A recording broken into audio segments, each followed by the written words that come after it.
Good morning. Welcome. Thank you for joining us today. Today is December 7th, 2021. It's also Pearl Harbor Day. So today in our prayer, I'd like to recognize all the survivors and all who lost their lives at Pearl Harbor many years ago to protect our great country.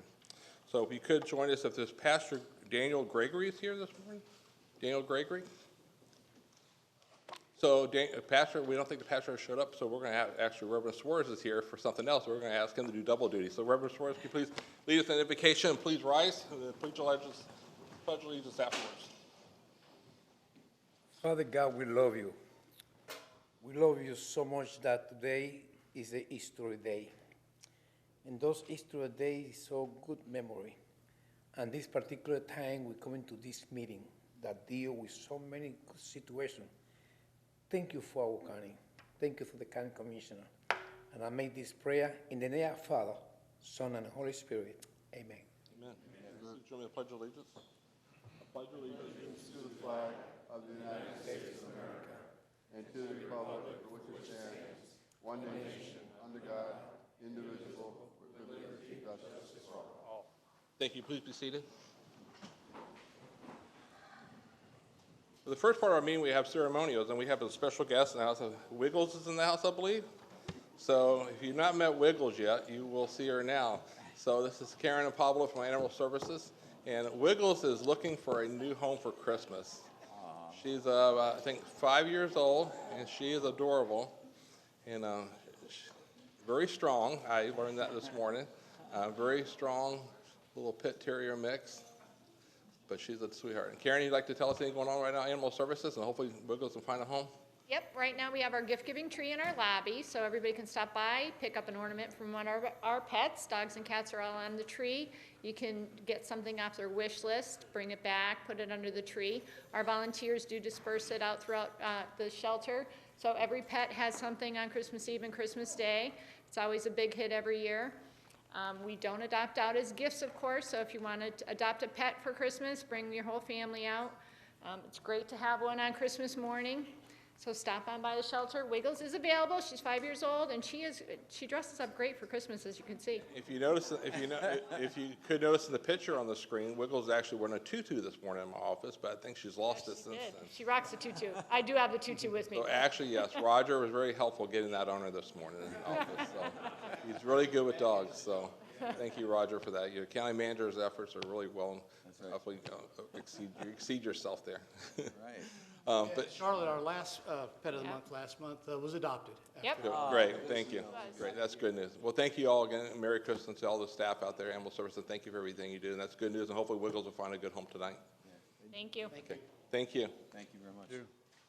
And before I go to the next ceremony, I'd like to make a recognition. We have some special guests in the audience today. So from Citrus County, we have Rebecca Bates, former commissioner, Citrus County Board of Commissioners. If I could have you please rise in the audience. Ruth Schalbach, current first vice chairman of the Citrus County Board of Commissioners. And also Brad Thorpe, former commissioner, Citrus County Board of Commissioners and former county administrator, Citrus County. And Josh Wooten, former commissioner, Citrus Board of County Commissioners and current president of the Citrus County Chamber of Commerce. Thank you for being here this morning.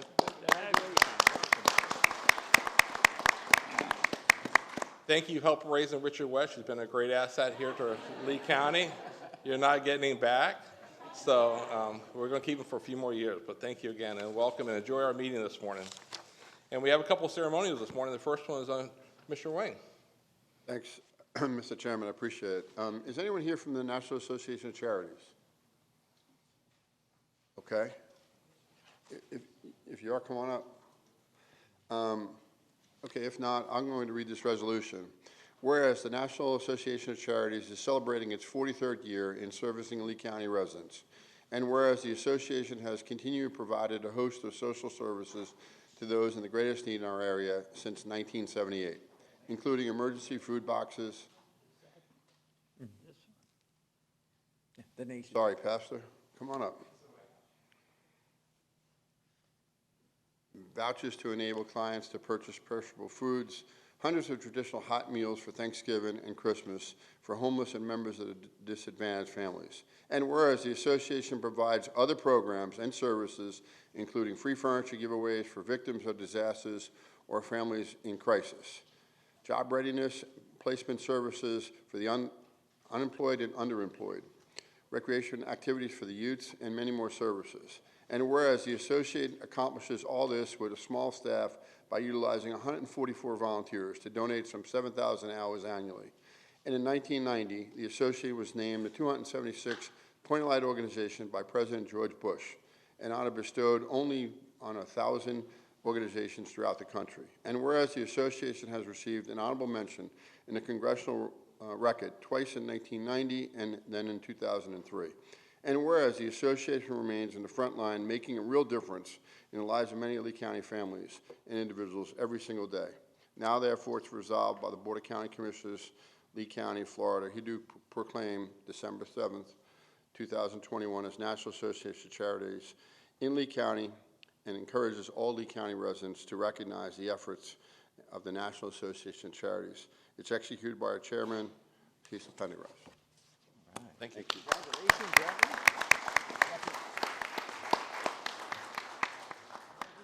Come up here, Reverend, we'll get you a picture together. Reverend. Sure. Thanks again for the prayer.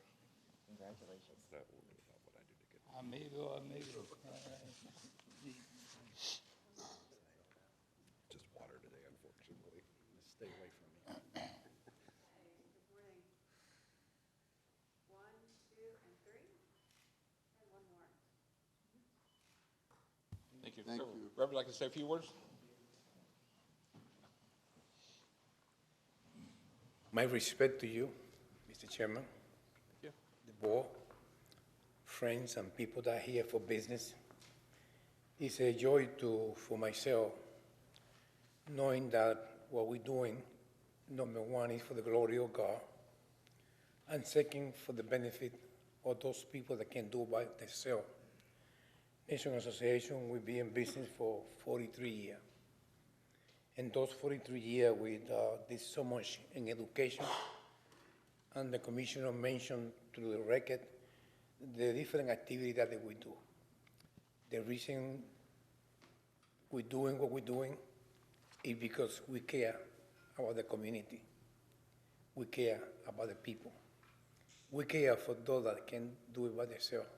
So for me, it's a great privilege that take time to recognize. When you recognize, not only you recognize me, the multitude of people who help National Association. I got a blessing from God that I never depend from government. I think National Association is the only maybe organization that I never receive a dollar for government. I'm on the hand of the people who believe in my philosophy, that believe in what I do. And I feel that's something good. But that's not me. And I'm getting the respect for you guys. For 43 years, the county commissioner and the city council for the city, they're always there to back me out. So thank you. And I've been praying for you in this coming year, that God can bless you. Thank you. And thank you for everything you do for the community.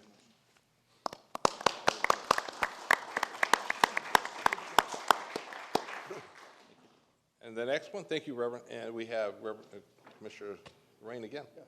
Thank you. The next one is First Responders Night at the Culligan City of Palms Classic Tournament. John Naylor. Anyone else here from that? Want to come up? I'll read the resolution. Gladly take a photo thereafter.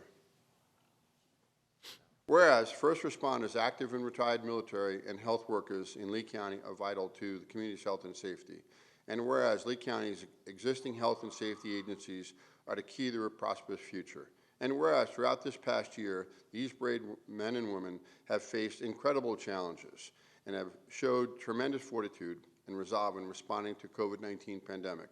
And whereas Lee County's agencies and veterans have sustained our quality of life. And whereas our awareness and contributions made by these first responders, active and retired military, healthcare workers are essential to maintaining good community health and safety.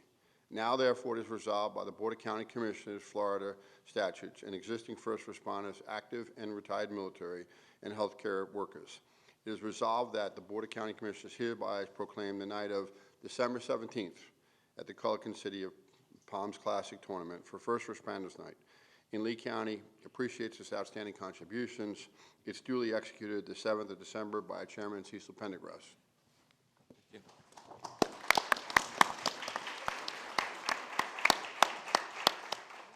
Mr. John? Sir? And congratulations again. Thank you. Congratulations. Hey, Pat, great to have you down. Congratulations. Skip, how's it going, man? Yeah, thanks, Skipper. Thank you, sir. We could get a picture together here, and then after that, who would like to speak at the podium, feel free to. Alrighty, and 1, 2, and 3, and 1 more. Thank you. Thank you. Well, thank you. I'm John Pollock, president of Classic Basketball, Inc., that puts on the City of Palms tournament. And on behalf of our board of directors, our hundreds of volunteers and sponsors, we thank you for this proclamation, and it is greatly appreciated. We are very proud that for 48 years, we have been a major factor in the Lee County economy the week before Christmas with the tournament. We generate approximately $250,000 in ticket sales, and almost all of our $450,000 budget is spent in Lee County for hotels, van rentals, marketing, and food allowances for the teams and players. Countless additional dollars are spent for hotels, food, and attractions by the friends and families that travel with the teams. We appreciate the financial support that we have received through the VCB and the sports development. We feel that our move to the Suncoast Credit Union Arena at Florida Southwestern State College has put Lee County on the map as a basketball venue. The Fort Myers Tip-Off, the Geico Nationals are here in large part because of Lee County's and our reputation. And we just want to thank you again, and we're very proud of our partnership. Thank you so much. Thank you.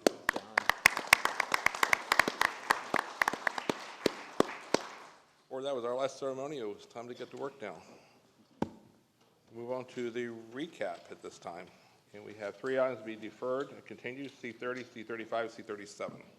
I'll move deferral, Mr. Chairman. I'll second them. We have a motion, we have a second. Any public comment on the deferral? No public comment. Any objections? No objection, motion carries. We have 3 revisions or corrections, C31 and C33. I'll move those revisions and corrections, Mr. Chair. I'll second those. We have a motion, we have a second. Any public comment on the revisions, corrections for 31, 33? No public comment, come back to the board. Any objections? No objection, motion carries. Move to consent agenda. Items be pulled for discussion by the board. Commissioner Mann, any items be pulled? Commissioner Hammond, I have none. Commissioner Sindelli, Commissioner Rain. I have none. Okay, at that time we'll take a motion for balance of the items. So moved. Second? A motion and a second. Any public comment on the consent agenda? Being none, we'll close public comment, come back to the board. Any objections to the consent agenda? No objection, motion carries. Administrative agenda, administrative item 1.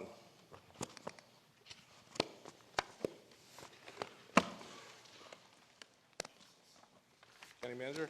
Thank you, Mr. Chair. Good morning, Commissioners. Administrative item number 1 is authorizing committee review of the mining-related LDC revisions. Would like Mr. Loveland to present the item.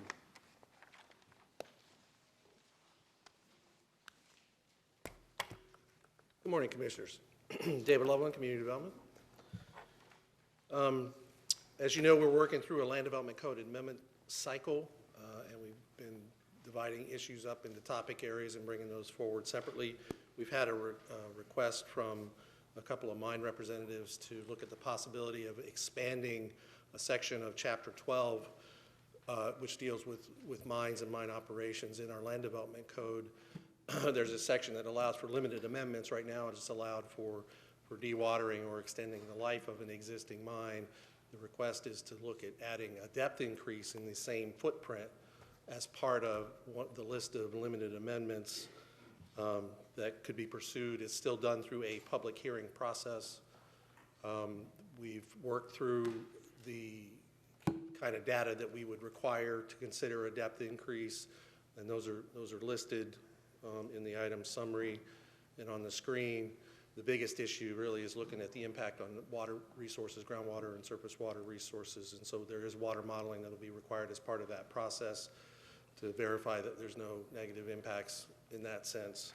So what we're all requesting today is simply board authorization to take the draft amendments through the committee review process before bringing it back for final board consideration. Thank you. Any comments from the board for motion? Mr. Chairman, just for clarification too, so could you give us a sample of what the timeline might look like? So this is Today is not approval of these. Today is actually just sending them through the committee process, so they'll be thoroughly reviewed before we come back and look at them, right? Exactly, exactly. And these would probably get to the committees in the January timeframe, so it would probably come back to the board in February or March. Off the top of your head, do you know what committees it'll go through? It goes through the Land Development Code Advisory Committee, the Executive Regulatory Oversight Committee, and the local planning agency. Okay, so 3 more opportunities to be reviewed by different citizen committees before we'll get a chance to see it again, too. All right, thanks. And public comment, too. Yeah. Thank you. Any other comments before a motion? I'll move approval, Mr. Chair. We have a motion? We have a second? Any public comment on this item, administrative item 1? Come back to the board. Any objection? No Commissioner, objection. Yeah. you have one speaker card on this item. For item 1? Is there any public comment for this item? No, I apologize, wrong one. Okay. Sorry. That's all right. We'll make sure make sure we don't miss anybody. I got a lot of cards up here today, a lot of different comments up here today, so. Okay, thank you. Any other public comment? Any objection to the board? No objection, motion carries. Before we move to number 2, we'll go and pick up we had the 2 items we moved. We deferred item C31 and C33 administrative general. We're going to pick up C31, the joint easy pass. Would like Mr. Searchy to present the item, please.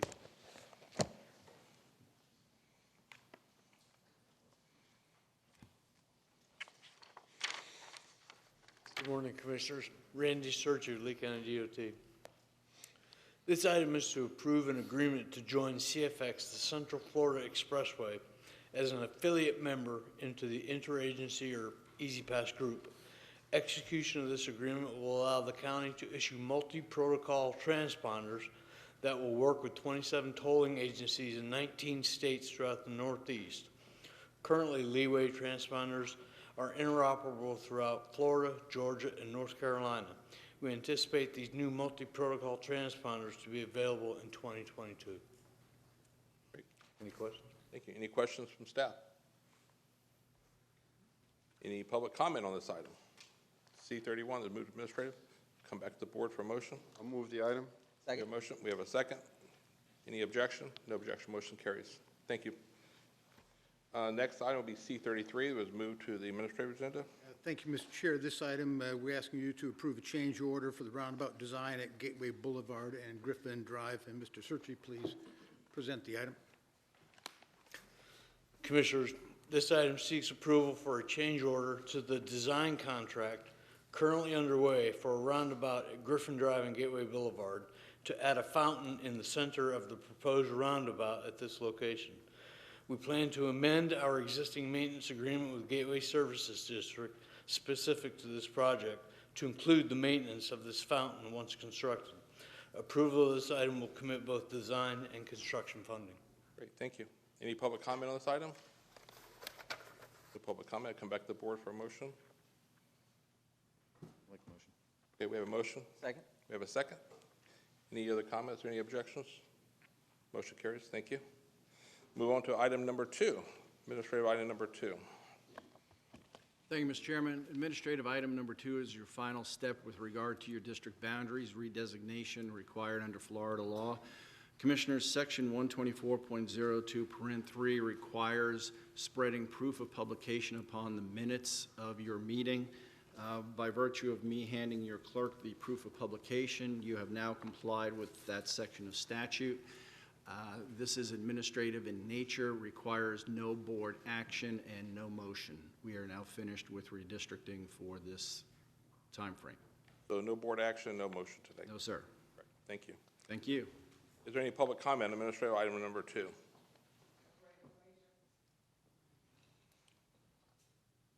We close public comment. We'll come back to the board. Chairman, I don't understand. Why is it on the agenda if there's no vote required today? Mr. Chairman? Attorney? The I statute, was just all excited about voting no one more time, but, yeah. the statute requires proof of publication of the approved map to be spread upon the minutes of this board meeting. What I just explained to you is the manner by which that takes place. It's merely notification to your clerk so that the public record has a certificate of publication in it, and the matter is now complete. There's no further board action required. But it was another opportunity for the public to comment if they wanted. At I the mean, just discretion to of the publish it is all the law requires. Yes, sir. The public hearings required under state law have previously taken place, and this was the final step in the process, which is merely to have your board minutes reflect the fact that we did lawfully advertise the selected map in accordance with Florida law. I don't remember ever going through this process again. Maybe we did a decade ago when we last did it, but I don't remember. I don't remember ever having an item on the agenda that required no action. And I remember as we entered this whole process of discussing the redistricting, that we proudly announced that there would be so many opportunities for the public to participate. And we mentioned over and over these 4 meetings that this was going to be on the agenda. And but well, we can scratch number 4. It's on the agenda, but meaningless. I'm just. Well, Commissioner, that's why I called for public comment, even though we weren't required to still call for public comment. And I heard that, and I trying to appreciate that, find and the they've opportunity. given up too. Thank you, sir. Thank you. Any other comments? Okay. Item number 3. Thank you, Mr. Chair. Item number 3, asking you to award contract for new shade structures in multiple Lee County parks. Would ask Mr. Lavender to, because this is the only time of year I get to call him Mr. Christmas because he smiles so much. Good morning, Commissioners. Well, I'd like to bring an item to, we'll bring the gift of shade this holiday season. We are asking the board to approve a contract with Industrial Shade Sports. This contract would cover the Buckingham Playground, the Matlacha Park Playground, the Veterans Park Playground, and the Hunter Park Playground, as well as both water features at Lakes Park. Oh, wow. And the cost is a little over $340,000. And Mr. Chair, Commissioners, please recall that this was an item that Commissioner Hammond brought to all of us during, I think it was strategic planning last year. And so this is this is the project that you all voted on. This is a great project for everybody here. I mean, I know we all get different concerns from our constituents regularly about, the amount of shade and we build these beautiful parks and playgrounds, but when they're too hot to even get on, then it's kind of like, what was the point of building such a beautiful park? So this is great. And, the only question I'll ask, just to even make sure it's all on the record, is just kind of what's the plan to maintain these and keep these in good repair? We'll budget for that in the given cycle. We have a cycle for our playground, so these shade structures would fall into that kind of cycle of replacement. Okay, very good. Thanks. Thank you. Mr. Chairman, I'll make a motion for approval. Second. Be happy to second. That was a great one. Jesse, I have a question. Where's the funding coming from, just so we can say publicly, so everybody knows who's paying for this? This would be coming from impact fees. Right. So it's impact fees from new growth, people paying, are going to protect our children from the sun now in the future. So it's all good things. So thank you. Thank you, Commissioner Hammond, for bringing this up in the past. So, Thank you, Jesse. any public comment? Danny Butler. Mr. Chairman, I know you don't have a card on this, and I just now popped into my mind. Good morning, Commissioner. Danny Ballard, North Fort Myers Civic. And maybe this to Commissioner Hammond or Jesse, why wasn't North Fort Myers considered? Because they have a playground too that's not protected. And trade places with Jesse here. He'll answer for you. And I'm Mr. Christmas. So there. We were fortunate enough to shade, that's the North Fort Myers playground right there. It has shade over it. Really? Yeah.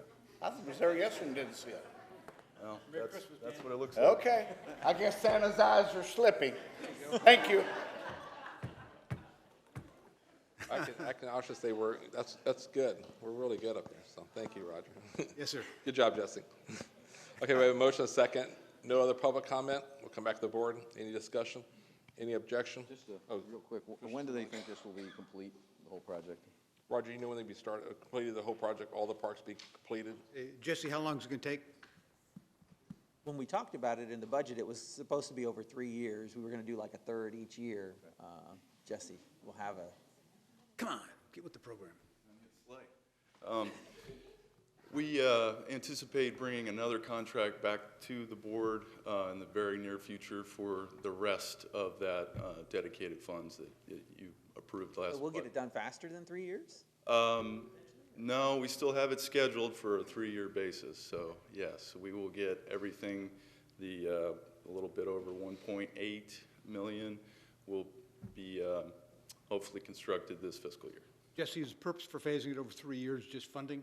Yes, Collecting enough impact fees? correct. That and timing with these companies to make sure, we're a little hesitant with the supply chain issues that are out there.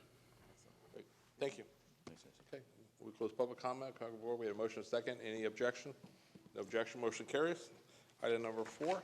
Thank you, Mr. Chair. And item number 4 is asking for authorization to continue negotiations for the Waterway Estates Development Project. Would ask Mr. Salyer to present the item, please. Thank you. Good morning. It's going to be a little tough to follow the Mr. Christmas show, but this will be to consider continued negotiations with Safe Harbor Marinas for the development, operations, and maintenance of the Waterway Estates property into a marina facility. The final agreement that would still be negotiated needs to be brought back to the board if you approve this today. And in the meantime, while negotiations would be ongoing, you would also approve a license agreement that would allow Safe Harbor Marinas and its agents to conduct due diligence on the site itself.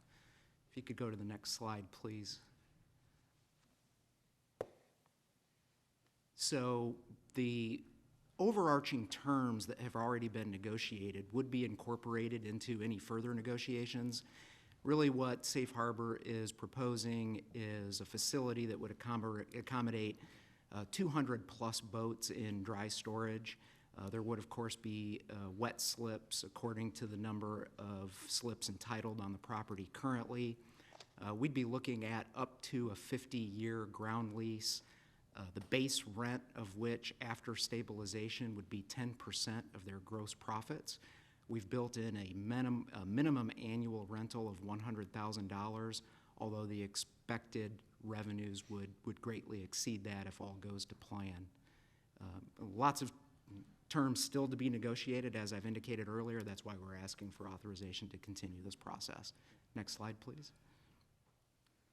This just gives you a little bit of the history of this property. Commissioners, you will recall that the Utilities Department acquired this some years ago.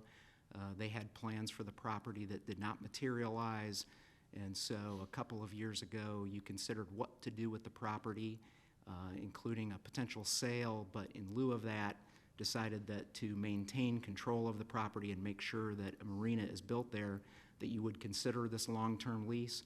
So the county issued an invitation to negotiate. The process was delayed quite a lot by COVID, as you can imagine, when we couldn't open bids, et cetera. But we finally got through it. We're here today. We held a community meeting just a couple of weeks ago to inform the residents of the neighborhood where we stand in terms of the process. That went well. We had a lot of attendees. And then I think we have a final slide. Actually, 2 more. So this shows the site, sort of how it exists today after demolition of the treatment plant that was on the site. And then if you could go 1 more, please. Here is the concept plan submitted by Safe Harbor. This could, of course, change, but you can see there's parking, a boat barn, a restaurant. There's a small retail facility, and they've slated a pool amenity for their members on the site as well. So with that said, staff will try to answer any questions that you have. Great, thank you. Any questions for staff before public comment? No question. Okay, we have 4 public comment cards. Danny Ballard first. After Danny, we have Marcelo Prairie. Once again, good morning, Commissioner Danny Ballard, North Fort Myers Civic Association. I want to applaud the county for this. This has been a long term coming. Like Glenn said, back and forth, had numerous meetings over there. No contractors even showed up. Finally, some contractors stepped up. It's been a process of that. Something the community needs. It will just be an enhancement along with Paradise Isle that you approved last year between the two marinas. I think it'll help put North Fort Myers back on the map where it needs to be. So I urge continuance of this. Thank you. Thank you. Marcelo? And then after Marcelo, we have Heather Mapini. Good morning. Good morning. Marcella Perry, North Fort Myers. Do you need my address too, or? I am here just to express my point of view. I'm all for a marina in the premises, and it was a marina when I moved here. The question I have is, when I attended a meeting a while back, there were two presentations on the floor, two different companies that were interested in leasing the property. I did not attend the North Fort Myers Association meeting because I wasn't aware of it, and when I was working. That's the only official, if that's even an official county meeting, I don't know, but that's the only meeting I knew of. And I'm just concerned, I was told at one point that they would have the options on the table, there'd be presentations on both sides, Bay Marine, I believe, is the other one, and then Safe Harbor, and let the public give their input and have a perspective on that. I'm directly affected, along with some of the other people here. Our property connects to that property. So we're always concerned of the access of the waterway behind our homes, whether they're going to turn around boats, all these little issues. We have just what I saw online, printed off. A friend of mine printed off for me, so I would have the information. And it's interesting because we had a really nice presentation from another company that actually did visual drawings and structures. I have all that here. That was another company that's not even represented today, and I'm just curious about that. And the other problem is the noise factor. Someone informed me that the noise ordinance is going to be changed because it used to be shut down at 9 o'clock when it was a marina before, and Shuckers had it. And real quickly, they used to sell alcohol in canisters before 9, and the people were allowed to drink on the premises after 9, and they'd party, and it was out of control. We had bottles on the street, so there's a lot of things we would like to give our input on that I feel like we haven't had a chance to do that. But I'm not against a marina. I would like more about the marina. Also, one more thing. The footage of the acreage, can you give me exactly the acreage footage of that island? Because I'm seeing 6.5, and I believe I thought it was more. And I don't know if they're not including the sewer plant that was there before. Now that's vacant property as well. So I'd like information on that too. Thank you. Thank you. Next speaker is Heather Mapini, and after Heather, we have Sarah. Good morning, Commissioners. My name is Heather Manypenny. I am also directly impacted by what gets built there. I'm new to North Fort Myers, and even after doing a lot of research before moving to North Fort Myers with a direct view of that island, I found nothing online that told me this was happening. I wouldn't have found out about the community meeting if NBC2 hadn't knocked on my door that morning. So I think that a pretty poor job was done at communicating to the community and to the residents. I mean, it's as simple as a letter to everybody who has a home there would have been an improvement. I am coming in at what seems a little bit like the 11th hour of this. I understand that something needs to be built there. Like Marcella, I'd like a whole lot more input than it feels like we're being given into what's there. I have a lot of concerns.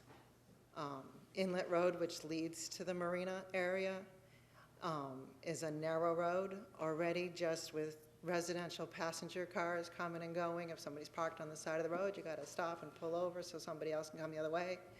When you increase that traffic for the marina, and probably even more so for the restaurant, because that's more daily traffic, I would assume, That's a concern. It's a safety concern and a noise concern, just that, I mean, traffic makes noise as well. I'm concerned about wildlife. There are manatees and dolphins in those canals surrounding the island. Are they going to be protected? Lots of things will contribute to noise, and of course, being on water, as everybody knows, water transmits sound. You know, whether there's going to be entertainment, how late it's going to be, the boat lifts, are they going to be doing maintenance? And, you know, clearly they're going to destroy views if they build it as this conceptual drawing shows. They're talking about fuel tanks. That's a safety concern as well. Again, the narrow road, what fuel tanks mean potential for fire, more people, more potential for medical emergencies. Can those vehicles get through there? And finally, I'm concerned about pollution in the canals from whether it's the fuel or just the number of vehicles that are there. And so we just have a lot of questions that I think need to be answered before this gets just rolling down to construction. Thank you. Thank you. Next speaker is Sarah Catalino. This is the last public comment card on this item.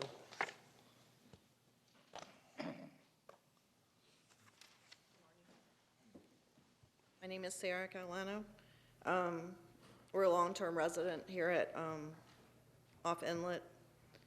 Actually, we're on the canal that they're planning on putting floating docks and so forth. There's no turnaround in that canal. If between the homeowners, docks, and the seawall, and they're putting, they would like to propose to put floating docks. The boats have to back out to get out of this access. We do have dolphins and manatees in this canal. The residents were not told. There's 150 homes just off Inlet that access Inlet every day. So that's at least 300 residents plus families.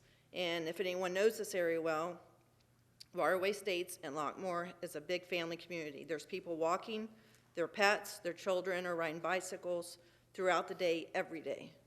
When the other marina was here, we'd wake up early mornings with trucks and so forth, waking us up and vibrating our houses from the access going to the marina. They weren't supposed to start till 7, but they were there at 6. Pollution from the maintenance and everything would flow onto our patios, and it was a daily washing. They're proposing putting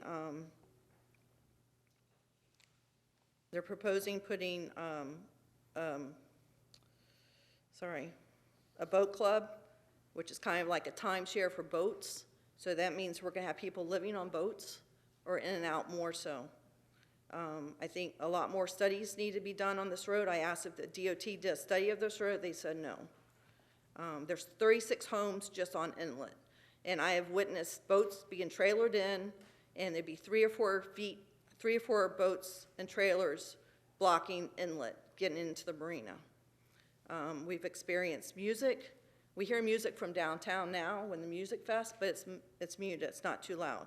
But if they're having music at the restaurants before, it would be vibrating our houses. It's hard to, relax in your home when music is playing, and now they're planning on putting a pool at the corner, and people all up and down this back aisle of Harbor all have dogs. So the dogs will be barking. I found out about the other meeting from the news, just like Heather did. If I didn't know about them, they have not notified the residents. Like I said, there's 150 homes just off Inlet, and 80% of them have direct access. So this is going to block everyone getting in and out of the canal. So I ask that you please look at this more and further in depth before you approve this to move forward. Thank you. Great, thank you. Any other public comment on item number 4? Please, Buttonwood would be affected by this as they were before with the other marina, as well as Moody River. Thank you. Any other public comment on item number 4? We'll close public comment, come back to the board for a motion and discussion. Mr. Pendergrass, if I may, Mr. Chairman. So can we throw the timeline back up on the slide there real quick? So I think what has happened here, we could have done maybe a better job with some notice, but also I think over the pandemic in the last several years too, maybe some memories faded a little bit.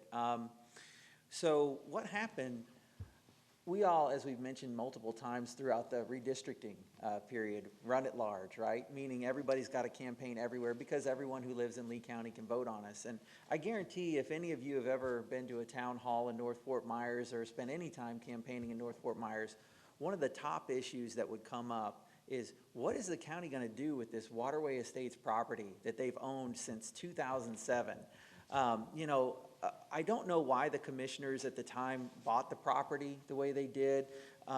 We've got kind of a brief history, and I don't know why the commissioners at the time decided to move on from whatever idea it was that they initially had. But the fact on this property is it's been scraped since August of 2013 and just sitting there vacant. So, you know, when I got the opportunity to serve as the District 4 Commissioner, you know, which includes this part of North Fort Myers, I started taking a look at what was supposed to be there. And Waterway Estates was actually a community that was planned to have a marina and a restaurant there. And for many years it did, as we've heard in today's testimony, have a restaurant and a marina there. That was a privately owned restaurant and marina. So, you know, they didn't fall under, yeah, well, I mean, they fell under all the county rules, but obviously the county didn't have direct control. We had enforcement that we could do against them. When we looked at this idea of what do we do with this property that we already own, we'd received a lot of feedback that there is a tremendous need for more boat storage and for more public access to the water in Lee County. And I said, what could we do to maybe make sure we control what gets built there more than just zoning? Well, I thought about the idea that at the airport we own the land, and we lease that land to people to build specifically what we wanted them to build there. So we already own the land here. We decided to put it out for an intent to negotiate to get some of the best proposals put forward possible about what could be built here. And the caveat from the very beginning was it had to match what was already permitted. We didn't want to go above and beyond what was already permitted. As to the question on the two proposals, my understanding, I asked that question because I thought it was a very good one, why one proposal was selected by our selection committee. And my understanding is one of the proposals wanted to go above and beyond what was initially permitted and entitled, and that Safe Harbor wanted to go just with what's entitled. They didn't want to go above and beyond. Glenn, is that correct? I see you nodding your head. Yes, sir, Commissioner Hammond, that was one of, there were a few factors, and that was one of the primary ones. Our experts weren't sure whether that could ever get permitted, and if it even could, how long would that actually take? Okay, so what we ended up getting then was we got a proposal that wanted to put back what Waterway Estates initially was always supposed to have, a marina and a restaurant here. And so I think that's a good point. Let me ask these questions real quick, Glenn. Will there be more time for the public to give input if we move forward? This is a continuance of the intent to negotiate, so the negotiation will continue, correct? Yes, sir. The negotiations would continue for at least 90 days while Safe Harbor is also conducting due diligence on the property, at which point, if we can come to final agreement, we would come back to the board for approval. If all of that takes place, the project would still actually have to be designed. What you're seeing is merely a concept.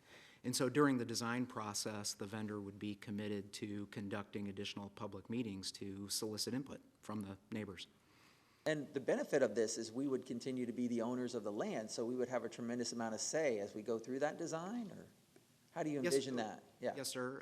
So part of the lease negotiations would include hours of operation and those kinds of things. And I do want to point out that the commercial plan development zoning approval that's in place does already contain a number of conditions about those items. They could be further negotiated and modified through the lease itself. So those are all still to take place. Excellent. Okay, very good. And then, you know,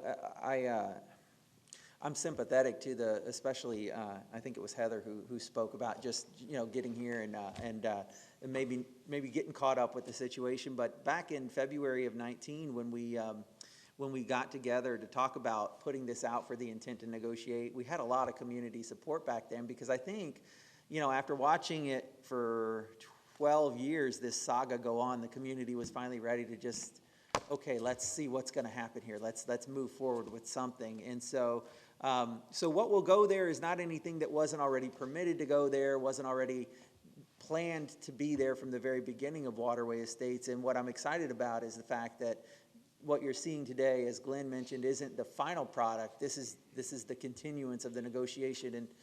And now we have the opportunity to have this public input, to hear what are some of the things that you want to have negotiated. So will we have more public input opportunities? Commissioner, I don't know that there would be a formal public meeting during the negotiation process itself. We would certainly anticipate another community update meeting, and people do, of course, make their views known during those sessions. Okay. And what could we do better when we have a community update meeting next time to make sure that everybody hears about it? Well, we'll talk to our communications team. We did notify all media outlets. We sent emails to people that had submitted their contact information to us to be informed. We published it on the website, social media posts, but we'll certainly get with the communications team to see what else we can do. Okay. All right. Thanks very much. That answers my questions, Mr. Chairman. I'll make the motion later or whenever is appropriate. I don't know if y'all have more follow-up questions. I have some follow-ups on this. Glenn, do you mind going over for the public the term sheet that's part of our package, just some of the highlights of it? And, you know, in the alternative, looking at the proposal we received, it obviously was during the period of time of the pandemic. So I'm not necessarily certain if we had the broadest input and or, you know, proposals given to us. But, you know, I looked at the term sheet, which obviously I think it's important to just look at it from a business point of view. So if you could highlight some of those for me. Yes, sir. The term sheet entails very high-level agreement that has been reached between staff and the vendor. It calls for a 30-year initial lease term with 2 potential 10-year options to get you to that potential 50-year target. There is an initial period of free rent where the vendor would pursue permitting and design of the project. But over time, as the project stabilizes, the base rent would be the greater of 10% of gross profit or $100,000, like I say, whichever is more. The overall facility itself, as Commissioner Hammond indicated, would conform to the entitlements that we believe to be in place right now, which is essentially, and let me just look to get you the specific numbers. I think it's 239 dry slips, 44 wet slips, restaurant facility. There would be some fueling operations. There is light maintenance operations that can only be conducted during certain days and hours. Let's see, what else here?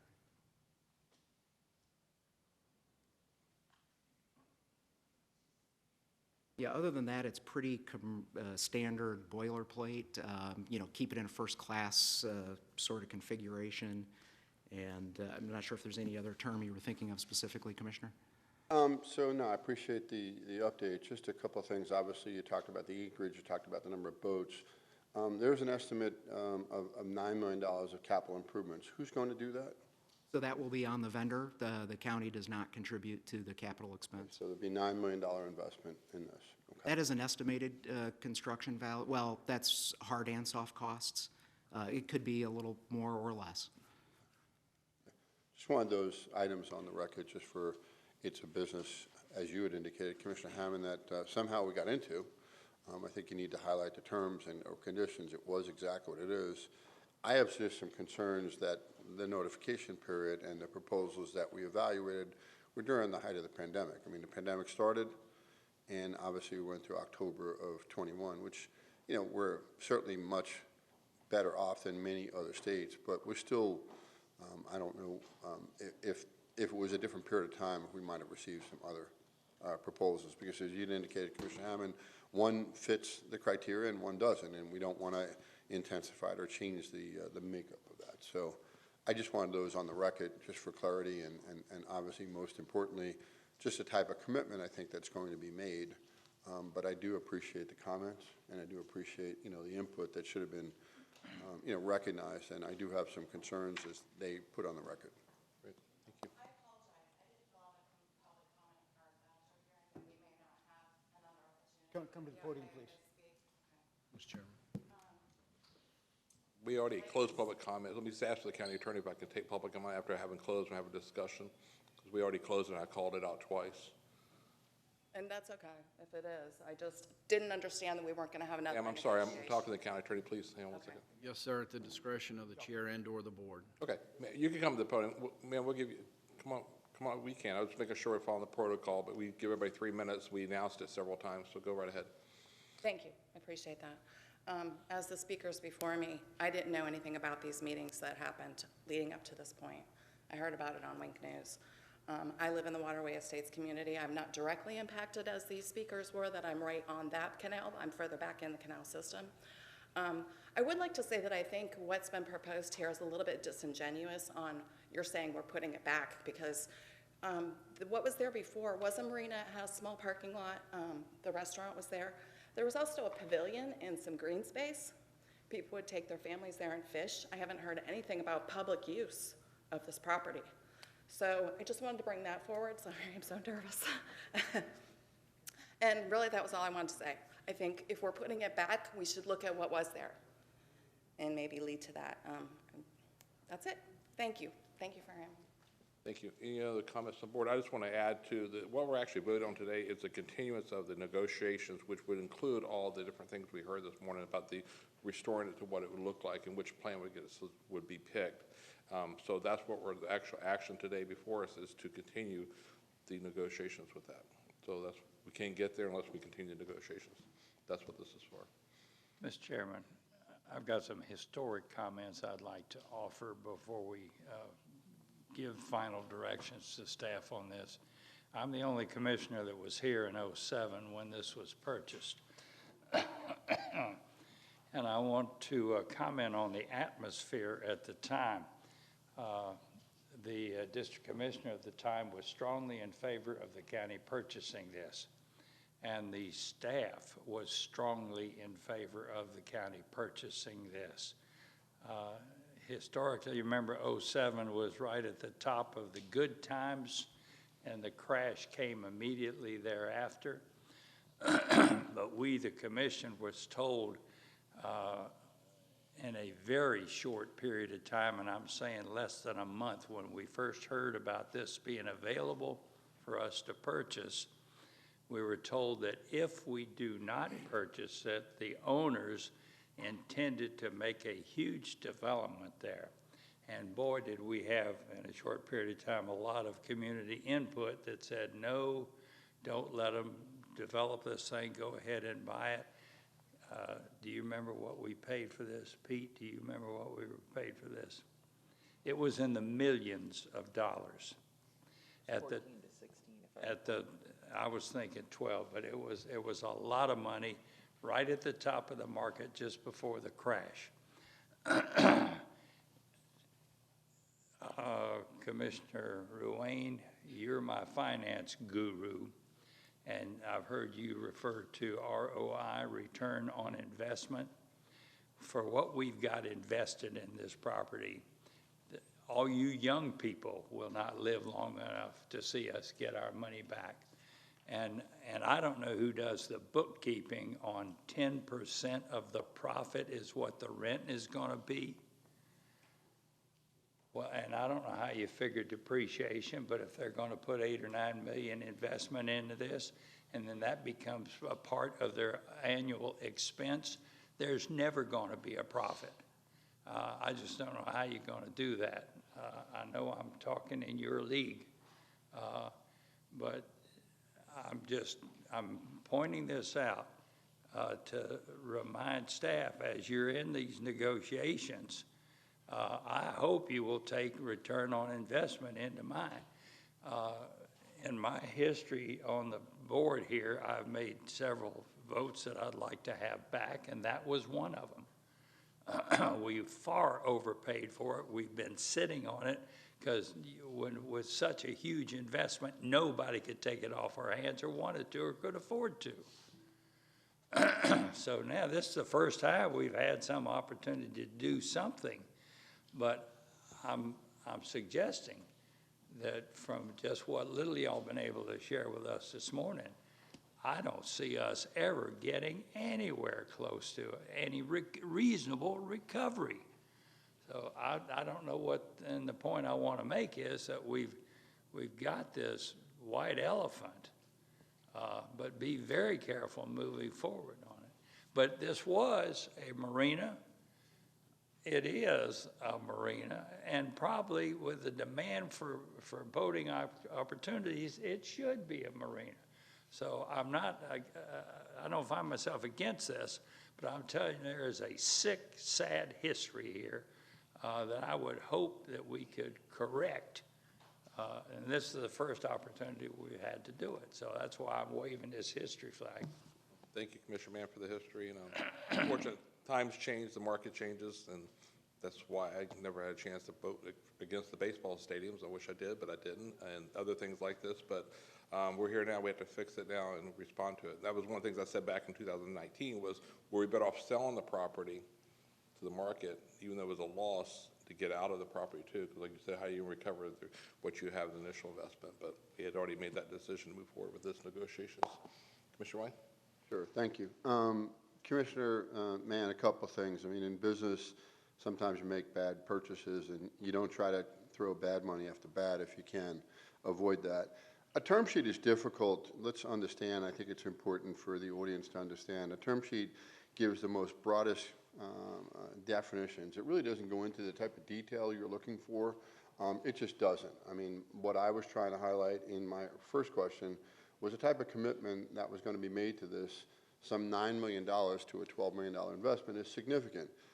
Commissioner Mann, to your point, there's a lot of ways to restructure any type of agreement. In the business world, you might do net profit. In the business world, you might do gross revenue. In the business world, you might do a thing called EBITDA, which is earnings before interest, taxes, depreciation, amortization.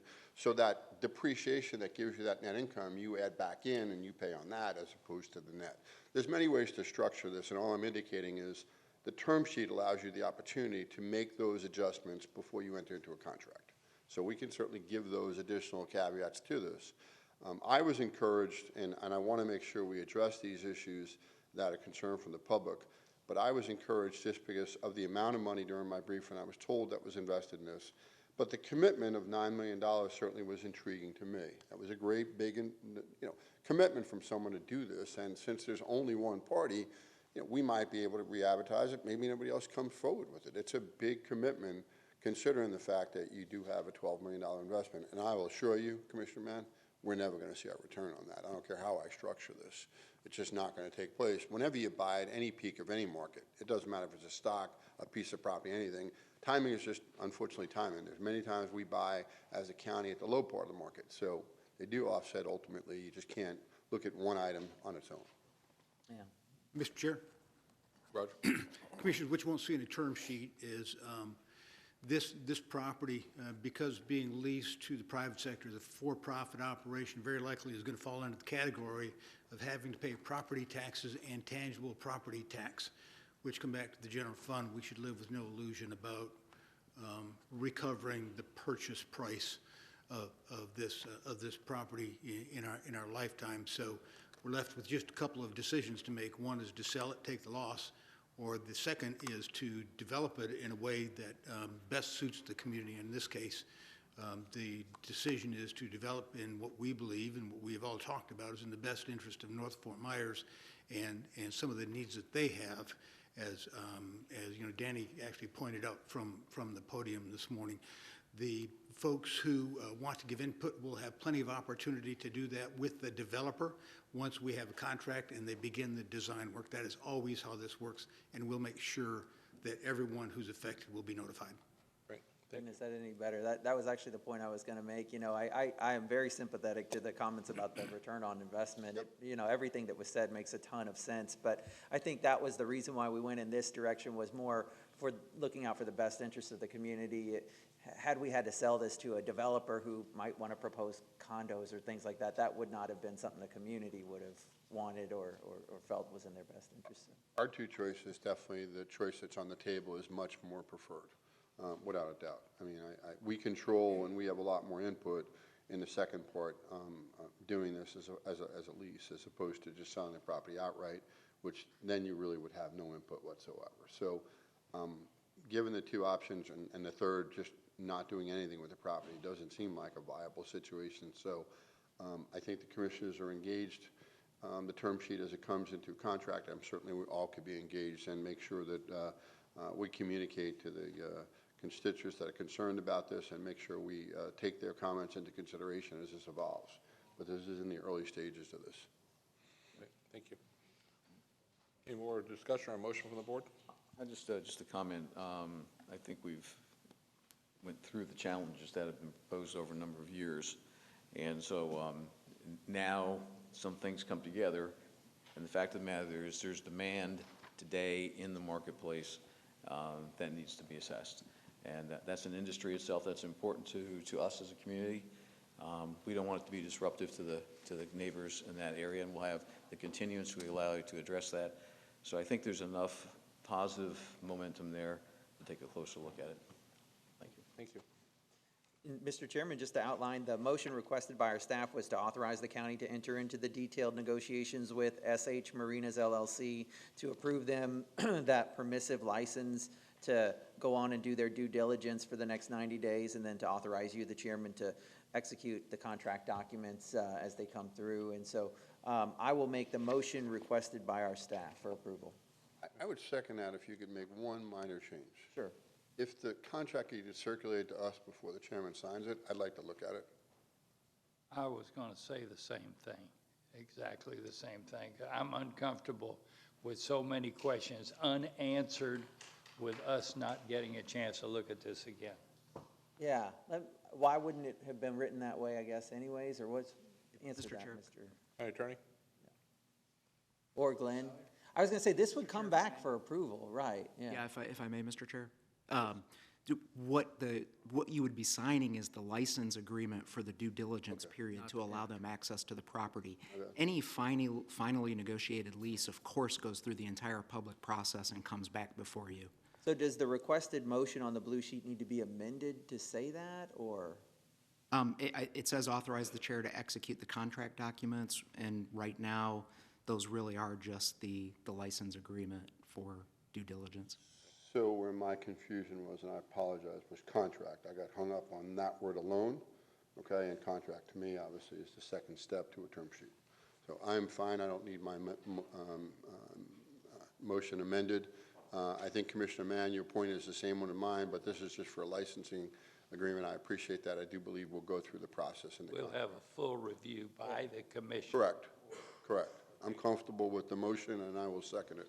Okay. We have a motion and a second. I think Richard can come back a little bit more on the negotiations part of that. Yes, Mr. Chairman, I was just going to suggest that I don't believe an amendment to the motion is necessary as long as you all are comfortable. I believe the board's intent is clear to staff, and we will proceed in that direction, license only. Great. Thank you. Thank you. We have a motion and a second. Any objection? No objection. Motion carries. Thank you. Item number 5.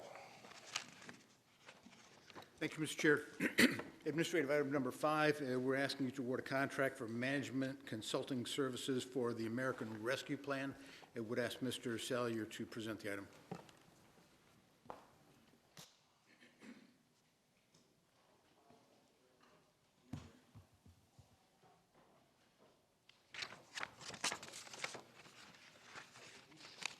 Commissioners, this is to engage Ernst & Young as our consultant for American Rescue Plan Act funds.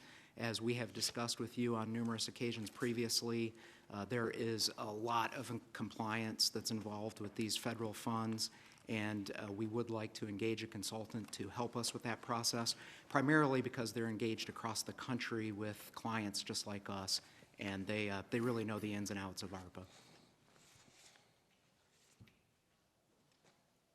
We have, excuse me, what have we done up till now without Ernst & Young? I mean, we spent tens of millions of dollars, hundreds of millions. Commissioner Mann, we've not actually spent any of the ARPA funds yet. You have authorized some programs, and we're in the process of implementing those to include constructing the subrecipient agreements. If you approve this contract, we will have Ernst & Young review all of those program implementation plans as well as subrecipient agreements. That's part of the compliance process. Well, what about the dollars that we have expended? That was the CARES Act, sir? Yeah, but who looked over them? Well, we did that all internally, and, you know. And this is different because? This is much more complex because the federal government has not made the same exceptions for their normal rules and regulations as they did with the CARES Act. Much more scrutiny, round two. Yeah, Commissioners, I'd love to tell you we have the resources internally to do this properly, but we just don't. Okay, great. And we'll be paying their bill with some of the funds received. Yes, sir. We have allocated up to 3% of the total award potentially to be used for compliance issues. Okay. Given the size of the dollars and cents and given the concerns that one would have in not having an outside consultant give us guidance, I just think it's prudent to do so. So I'm certainly for this. It's $270-something million. It's just a whole different scrutiny. And my understanding in reading the American Rescue dollars is just a whole different level of scrutiny that's going to go through. So I'd rather an outside party make sure, especially since it's public dollars. I think. Well, Mr. Chairman, I just don't completely understand the difference between what we did before or did not do before and why it's necessary now, because I know if we spend it improperly and then the money's gone, we still have to pay it back if it's. Another layer of protection, and I'm comfortable with the agency of that, and if they guide us incorrectly, you always have them blame. Okay, we'll go to public comment. Any public comment on item number 5 before we come back to the board for more discussion? No public comment. Come back to the board for discussion and a motion. Please come forward. Jasmine, the item is for agreement for consulting fees. Just so you know, it's not about other things. It's about consulting fees for the funding.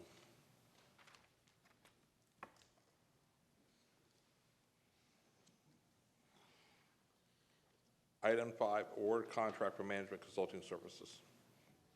Good morning. Jasmine Miller, JD. May I speak? I respect Ernst & Young. I think I went to law school with some of their top tax attorneys. But I would like to ask you a favor. Please take out the money for the homeless people and put it in a trust fund. I do not agree with you paying Ernst & Young a percentage of the funds that belongs to the homeless people, because it's just not enough. Those are rich lawyers and rich tax people. Please put our money in a trust fund. I'm tired of asking you. It's very simple. We would ask you to call on maybe Judge Stearns. He'll be a good administrator for a trust fund. We have other dignitaries in the city and in the county. Please, may Jehovah bless you and guide you. Have a great day. Okay, that's time we'll close public comment, come back to the board for a motion. And make the motion. We have a motion? Second it. We have a second. Any other discussion?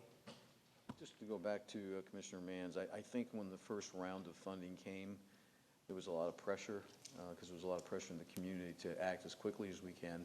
Did we do everything perfect?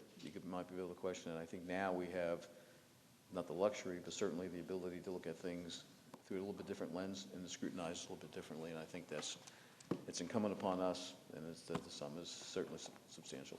Thanks. Thank you. We have a motion with second. Any other discussion?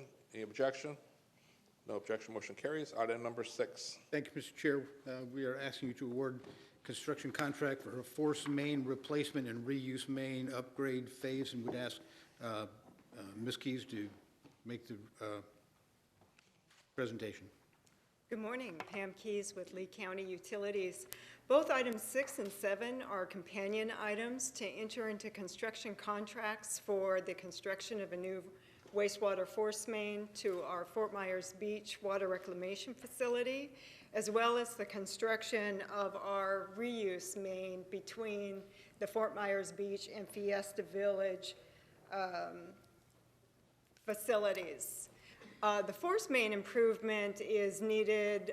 The current pipe has reached its life cycle, and the new pipe will be providing additional capacity and reliability.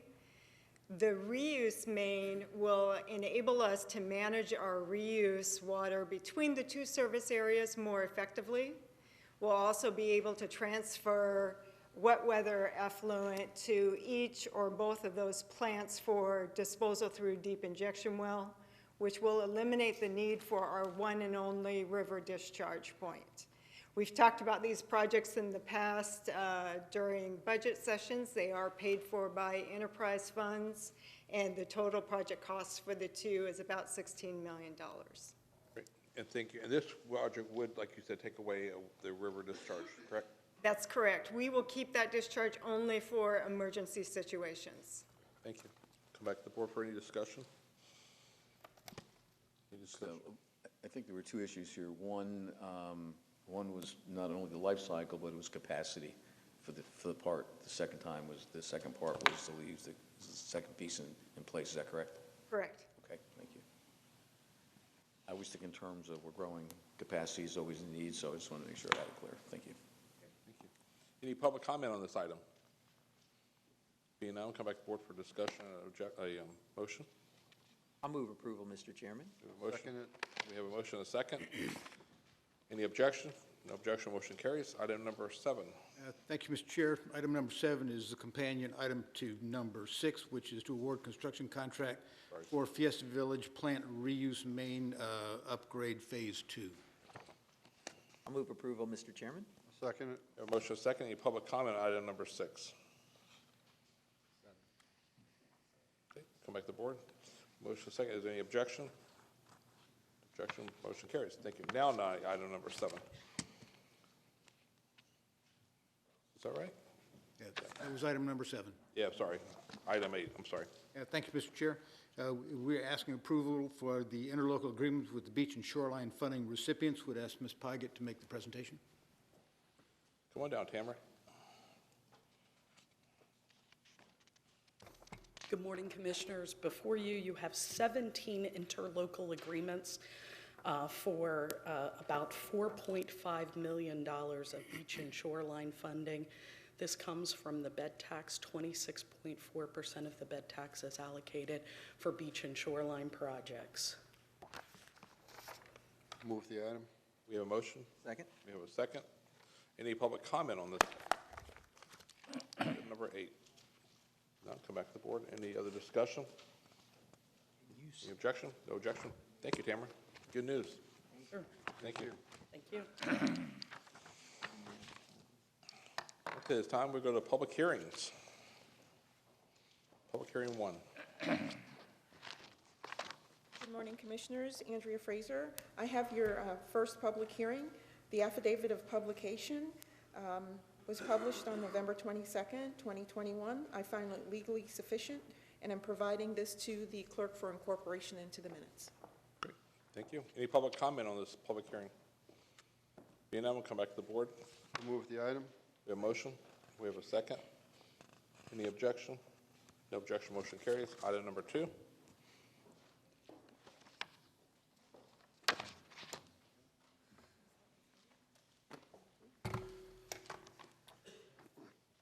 Good morning, Commissioners. David Halverson, the Lee County Attorney's Office. Item number 2 seeks the approval of a resolution of intent to use a uniform method of collecting non-ad valorem special assessments for MSBU projects. This will allow for the collection of assessments for newly created and completed MSBU projects. This item has been duly advertised, and I'm providing the affidavit of publication to the clerk. Thank you, Counselor. Any public comment on item number 2, public hearing? Being none, we'll come back to the board for a motion. Approval. I'll second it. A motion, a second. Any objection? No objection, motion carries. Item number 3.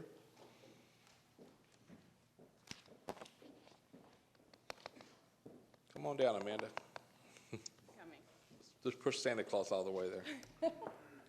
Good morning, Commissioners. Amanda Swindle with the County Attorney's Office. I have your third public hearing this morning. This hearing is to adopt an ordinance which would allow commercial businesses within the Boca Grande Historic District to utilize the adjacent sidewalks for commercial purposes, including outdoor dining. This ordinance was supported by the Boca Grande Historic Preservation Board, and if you have any questions, staff is available. Right, any questions for staff? No, it's a great project, so thank you, staff, for working on this. Any public comment? No from Boca Grande here. I'll move the item. We have a motion, we have a second. Any discussion, any objection? Motion carries. Congratulations to Boca Grande. Item number 4. Item number 4 is the public hearing for the cremation ordinance. I have your affidavit of publication and find it legally sufficient to proceed with the hearing at this time and in providing it to the clerk for incorporation into the minutes. Great, thank you. Any public comment on item number 4? I'm going to come back to the board for motion to Approval, dismiss. Mr. Chair. We have a motion. I'll second it. We have a second. Any discussion? Any objection? Motion carries. Item number 5.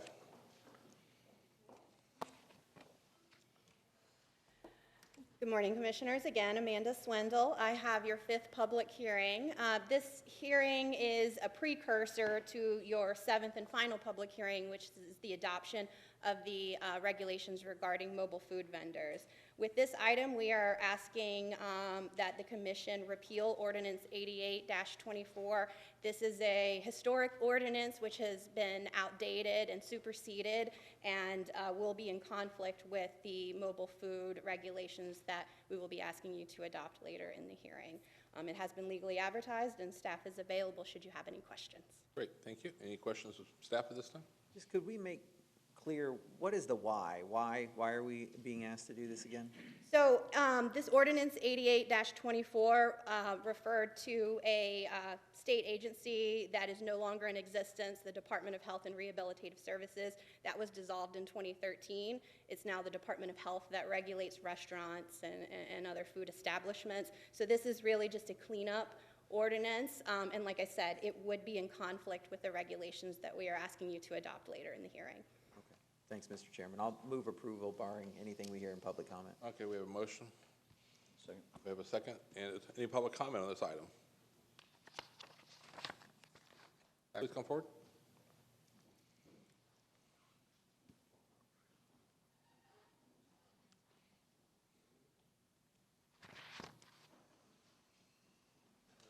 How you guys doing? So I just want to kind of address a few issues.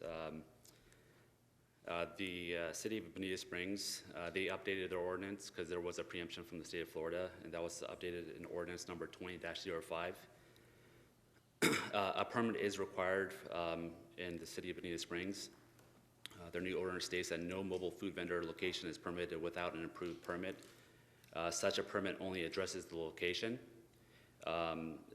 There's no updated language in the countywide ordinance that a site plan is required for a location.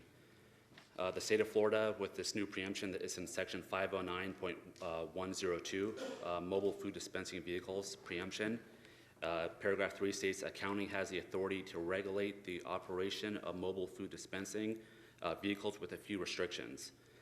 The city of Fort Myers is currently updating their standards as well, and they're using the same consultant that the city of Bonita Springs used to have location-based permits.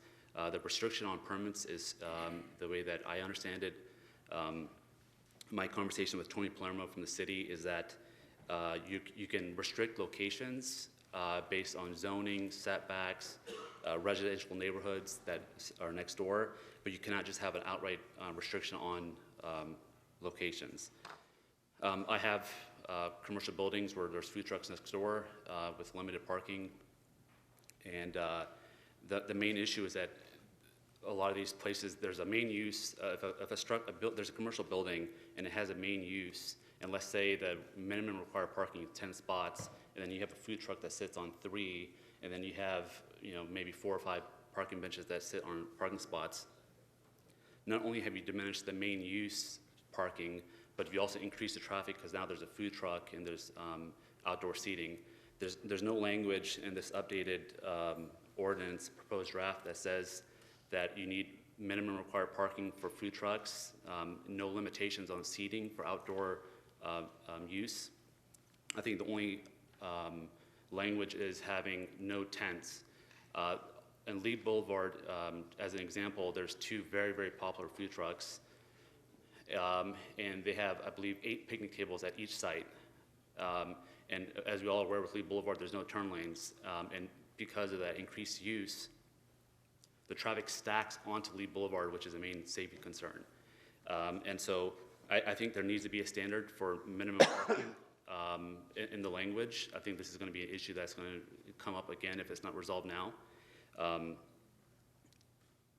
People are parking in buffer zones on sidewalks. They're parking on my property because the proposed sites don't have enough sufficient parking for its main use, let alone an accessory use such as a food truck. I own a food truck. I'm sorry, your time's up, and this was about hygiene for the food trucks. I think you're talking about item number 7, the next agenda item, but this is about hygiene, but your time is up, though. We hear your comments, so thank you. Okay, thank you. Thank you. Any other public comment on item number 5? Okay, we'll come back to the board. Can the county attorney respond to some of the comments made regarding the other municipalities, local ordinances related to state preemptions? Yes, Commissioner, again, Amanda Swindle with the County Attorney's Office. The language of the amended state statute is very clear. It says that a local government may not require a permit, license, or charge an additional fee than those required by the state. So my interpretation of that and the interpretation of the County Attorney's Office is that that language would prohibit the county from enacting the kind of permit system that the speaker is referring to. Okay, was that some of the language related to item number 7? Yes, yeah, again, yeah, that is related to item 7, really, not this item, but. So what's before us today, we have a motion. Second part is the ordinance repealing Lee County Ordinance 88-24 related to hygiene, correct? Yes. Okay, thank you. Make sure everybody understands, because there's 2 different items here. Okay, we'll come back to the board. Any other discussion? This is simply a compliance factor with the state, is that correct? Okay. Okay. We have a motion second. Any other discussion? Any objection to the motion? Motion carries. Item number 6, public hearing continuation, repeal taxi vehicle for hire ordinance. Mr. Chairman? Yes. As you'll recall, this matter was previously before you. It's been continued to this date. You had asked staff to research certain additional topics. We provided that information to you in a responsive memo delivered to your offices last week, I believe. We continue to recommend repeal. And I would also point out that the Honorable Noel Branning is here. If the board has any questions of your tax collector, she is in favor of repeal as well. As we pointed out in the ordinance and in our memo, this is largely due to the fact that the nature of the business has transformed from what we typically felt taxi cabs to be, to the TNCs, the Ubers, and the Lyfts of the world that we find them now to be. So we continue to recommend approval for repeal. Great. Thank you. Thank you to the tax collector for being here, and thank you for all the information you shared with the office the last few months on this issue, and also all the years of service of doing the inspections in the past and everything. So thank you for that, and all your employees for all their help. Great. We'll come back to the board for, first of all, any public comment on this item. Being none, we'll come back to the board for a motion and discussion. I'll move the item. We have a motion, and was that a second? And we have a motion and a second. Any other discussion? Any objection? Motion carries. Thank you. Item number 7. This is second public hearing amending LDC changes, chapters 33 and 34, mobile food vendors. Yes, Commissioner, your 7th and final public hearing of the morning. This is the actual adoption of those mobile food vendor regulations that we spoke of earlier. And just as a reminder, in the 2020 legislative session, the state amended the statutes to very clearly preempt the regulation of mobile food vendors away from local governments. The way our regulations are currently written are not in compliance with the state statute. So this ordinance is necessary in order to come in compliance with those, the state preemption law. Staff from DCD does have a presentation on some of the changes that have happened to this ordinance, if the commission would like to hear that. Would the board like to see the presentation? Give me a 25-word summary. We're preempted by the state, but we're still going to have an ordinance that then says what?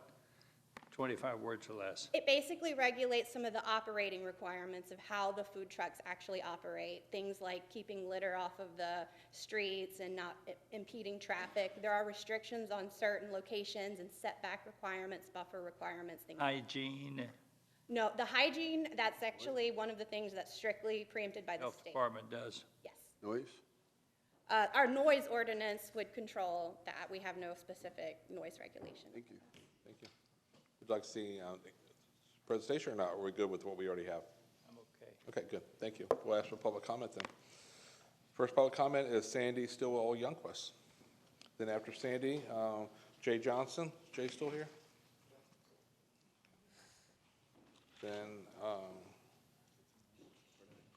Hi. morning. Thanks for hearing me again. And we're just asking for just a delay in this to do a little bit more research, because I think that a little bit more time needs to be spent on something. If you make a decision today, that it could impact other people, just like the gentleman before me that spoke on the issue too before. There are concerns of people that could actually start up restaurants in places that aren't even planned to be a restaurant. They have a totally different interpretation. And I don't really think on Captiva so much of that maybe would be possible, but we want to look at every area of how it could impact Captiva specifically.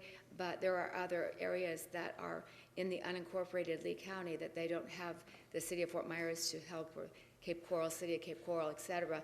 And I really want to be able to look at the whole big picture and put a little bit more time into that. So I'm just asking for a delay. Okay. Great. Thank you, Sandy. Jay Johnson next.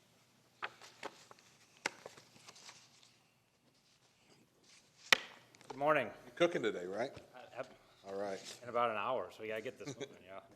Anyway, Jay Johnson, here on behalf of the Florida Restaurant and Lodging Association, Lee County chapter, of which I'm the president. I'm asking the commission today to delay any further action on this item until we have an opportunity to further review. As Sandy has said, it's a very large item, and we've heard from many of our associated members. We have everything from restaurateurs that are in the building, such as Sandy, and mobile food vendors, such as Vicky, who's in the back from Jonesy's, that are affected by this ordinance, and we want the opportunity to get all of them together to be able to review and come back to you with comments. Great. Thank you. Thank you. I thought I recognized that T-shirt back there. Jones's is in the house. Okay. You didn't bring any ribs? Okay. The next speaker, David Mintz. Oh, it's never too early for ribs. I had ribs for dinner last night. Morning, Chairman. Morning. Morning, Commissioners. I am David Mintz. I'm the Chair of the Government Affairs Committee of the Captiva Community Panel, and I do applaud the effort of the county to create regulations in light of the state preemption, which now precludes the county from issuing permits for food trucks. However, it's important that the new regulations work well for all of the diverse communities in Lee County, and unfortunately, the Captiva Community Panel hasn't had an opportunity to review the ordinance. We have a panel meeting on the 14th next week, and we're asking for a slight delay, a month or so we have an opportunity to review it. On its face, we believe that some of the proposed regulations will not work well for Captiva. And while the panel hasn't yet reviewed it, I can tell you some of the concerns that have been raised to me. As you know, Captiva is a fragile barrier island. We have a very small village area that is zoned commercial. We have no public or on-street parking. We have no public restrooms. We have no garbage cans or public maintenance crews for our streets. And we have commercial and residential properties in very close proximity. So let me just point to some of the key provisions that are causing some concern. First, there is no provision in the proposed ordinance that advises mobile food vendors that they can't set up on private property without the permission of the property owner. This issue was raised by the LPA at a prior hearing, and they said, don't we need to get permission? And the staff wrote that permission is presumed. But I don't think presumption is going to work. It's not fair for enforcement. It's not fair for the sheriffs. So I think we need to have something in the ordinance that provides for private property permission. Under the proposed ordinance, food trucks are permitted to have banners, flags, balloons, flashing lights, amplified music, and even sirens to attract attention. No one wants Captiva to look like Coney Island. The proposed ordinance also encourages sandwich signs around the trucks. Captiva's current land development code prohibits sandwich signs. So we have this anomaly that we have to deal with. The proposed ordinance permits tables, chairs, bar stools, benches to be set up around the trucks. We have to consider, the county has to consider whether we want to allow unpermitted pop-up outdoor restaurants to be set up in parking lots.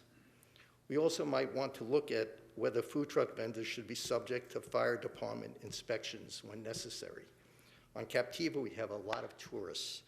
We have to avoid dangerous conditions, fires, propanes, barbecues, David. generators. Time's up, I'm sorry. Thank you. Okay. We got your message, though. Okay. Thank you, sir. We had to be fair, everybody gets the same amount of time. Thank you, though. I'm sorry. Thank you.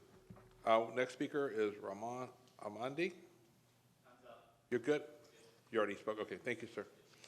Any other public comment on this item?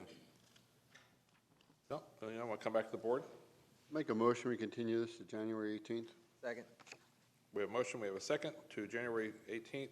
Was there any type of direction you'd like to have staff to follow with which group? Is it the Restaurant Association? Love to have some of the speakers get together with staff, and especially Jay, since he represents the Florida restaurant, Sandy, they could do that to sit down and just for one more time, make sure we've crossed our T's and dotted our I's. Okay, thank you. We have a motion and a second. Any other discussion? Any objection? Motion carries. It is delayed to January 18th. Great, thank you. Thank you all for coming and participating.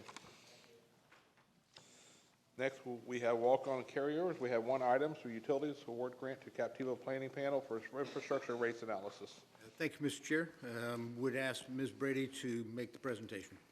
Good morning, Commissioners. In April, the Board approved an agreement with the City of Sanibel and the Captiva Community Panel to study septic-to-sewer options for Captiva. This request is to amend the existing agreement.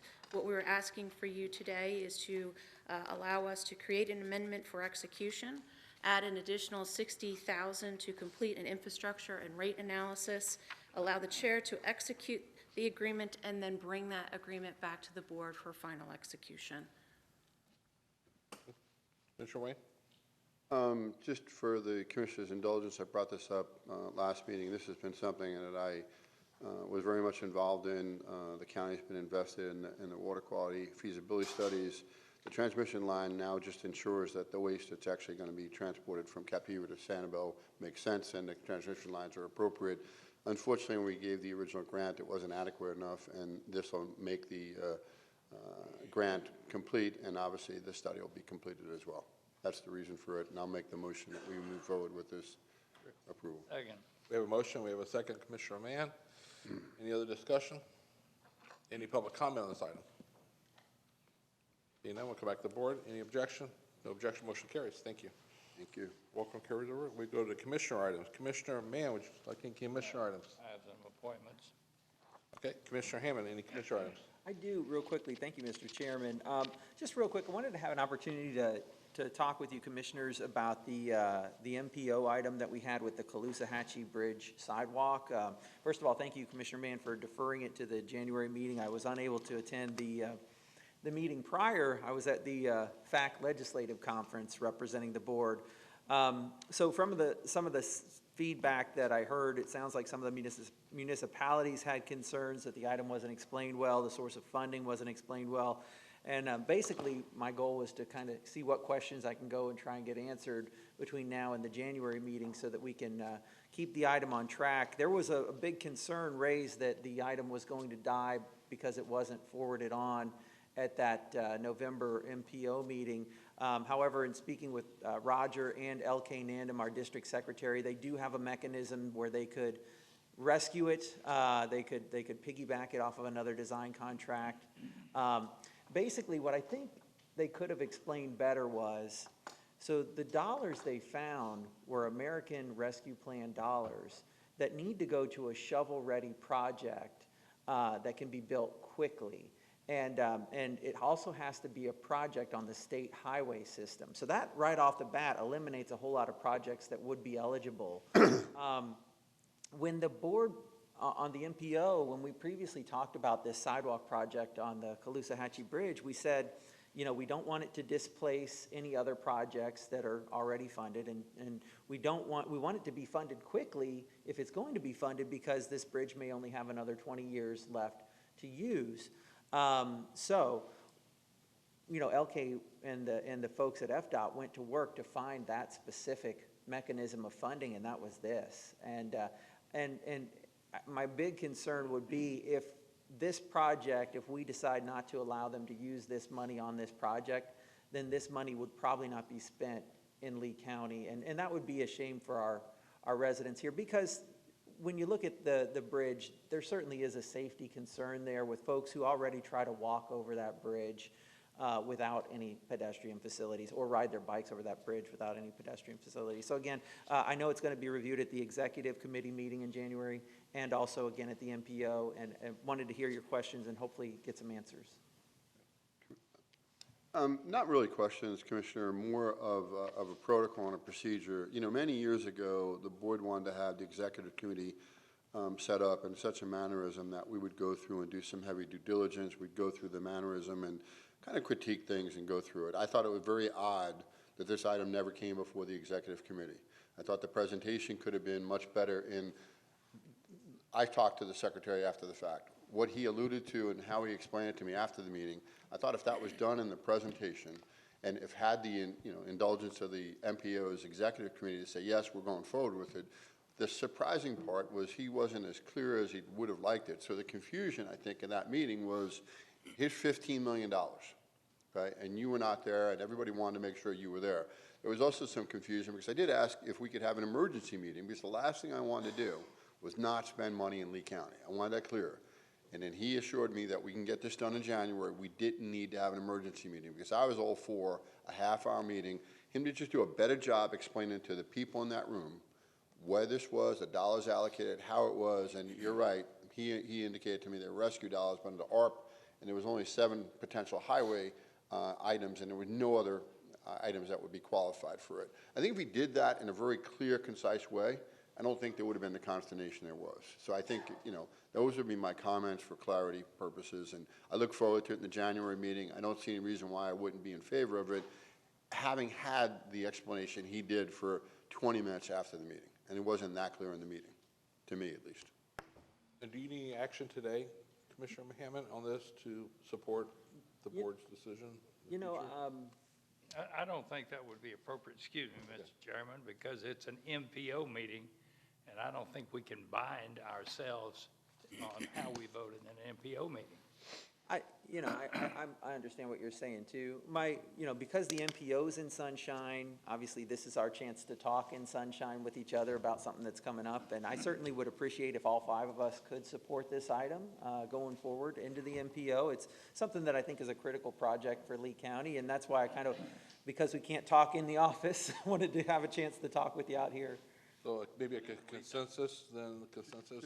Just for clarity, I mean, what I had indicated clearly is if the secretary gave me the clarity in the meeting that he did after the fact, I would go forward with this, and provided he does the same thing at the MPO executive meeting and the regular meeting, I am certainly in favor of this. So trust me, I'm not looking to not have the money spent in Lee County. He just needs to make it very clear, and I think he did that to me after the meeting. So if he does that, the way you explained it and the way I explained it, I don't think you have any problems. Thanks, Commissioner. Thank you. I'm all good. Yeah? Yeah, let's deal with it All right. at the MPO. Thanks again. Thank you. Okay, any other items? That was it? Okay. Commissioner Sandell, Commissioner item? Commissioner Wayne? I do, and I just want to give you the heads up, and it's going to circulate. I received a letter from the mayor of Cape Coral. There certainly seems to be an indication within the Cape that on the TDC, all the branding and everything we do kind of avoids the Cape, kind of feeling a lack of love. And they've actually asked for a potential seat on the TDC, maybe a non-voting seat. We've done that with others. But it's just a consideration. I just want to bring it to your attention. It was actually brought up by the mayor, brought up by their council, So it's an actual formal request. I just want to give you the heads up and some background behind it. I did speak to Mayor Gunther about this. Okay. In the January meeting, I'll probably come to the meeting and just speak about this item. Okay, great, thank you. And I just want to wish everybody a Merry Christmas and a Happy New Year if we don't have another meeting this year. And thank all the staff for everything you've done this year. It's been an amazing year for Lee County. A lot of good things happened, a lot of tragedies happened, but we got through it. And thank you to my colleagues for being some of the best co-workers I could ever ask to work with. And thank you for your diligence, and thank you for everything you do for Lee County. So, okay, thank you. Commissioner items, Commissioner appointments. Commissioner Mann, do you have some? I have 3 reappointments. Robert Saul, Lehigh Street Lighting, Ian Moore, E-Rock Committee, Ken Breffel, the North Shore Street Lighting. Okay. I'll second. Motion. We have a second. Any public comment? Any objection? No objection. Motion carries. Commissioner Hammond. I have no appointments today. Commissioner Sindelli. I've got 5 new appointments, 3 reappointments. The 5, Eric Stevenson, Nancy Terr, Gary Gasparini, Carrie Falk, and P. Kelly, all for the Heritage Farms O&M MSBU, and 2 reappointments, Bill Sumner and Joanne Sumner, for the San Carlos Island Street Lighting Unit. Second it. We have a motion with second. Any public comment on the commissioner items? Being none, come back. Any objection? No objection. Motion carries. Commissioner Roy. I have a new appointment, Margaret Colton, under the Boca Grande Historical Preservation Board. Second? We have a motion. We have a second. Any public comment? No public comment. Come back to the board. Any objections to the appointments? No point. No objections. I have 3, and I'm going to need a motion in a second. So I have a new appointment of Steve Jansen to Bicycle Pedestrian Advisory, a reappointment of Rachel Rimbisky to Villa Palm Street Lighting Unit, and a reappointment of Mary Campbell to Villa Palm Street Lighting. So move the item. We have a motion. We have a second. Any public comment? Any objection? No objection. Motion carries. Great. Thank you. We'll go to county manager items. Roger. Thank you, Mr. Chair. You have some good news for us? Yes, sir? You have some good news? Yes, sir. Good answer. Kind of a mixed bag today. Yeah. Thank you very much, Mr. Chair, for your kind words for the staff and everyone. Our next meeting will be on January 18th, and thank you all for such a great year. It's been a lot of challenges, and we couldn't do the work we do without all of you. First thing. Second thing, we want to give you an update on issues concerning Hammond Stadium.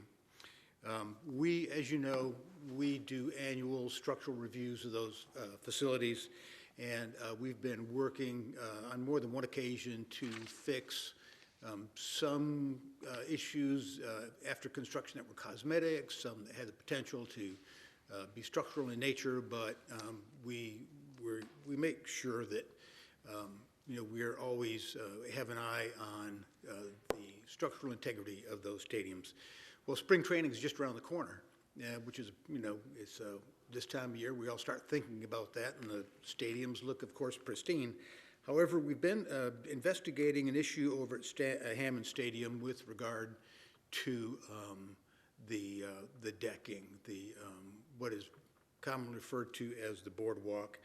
And in just a minute, Mr. Harner is going to give you an update on the issues that we're dealing with.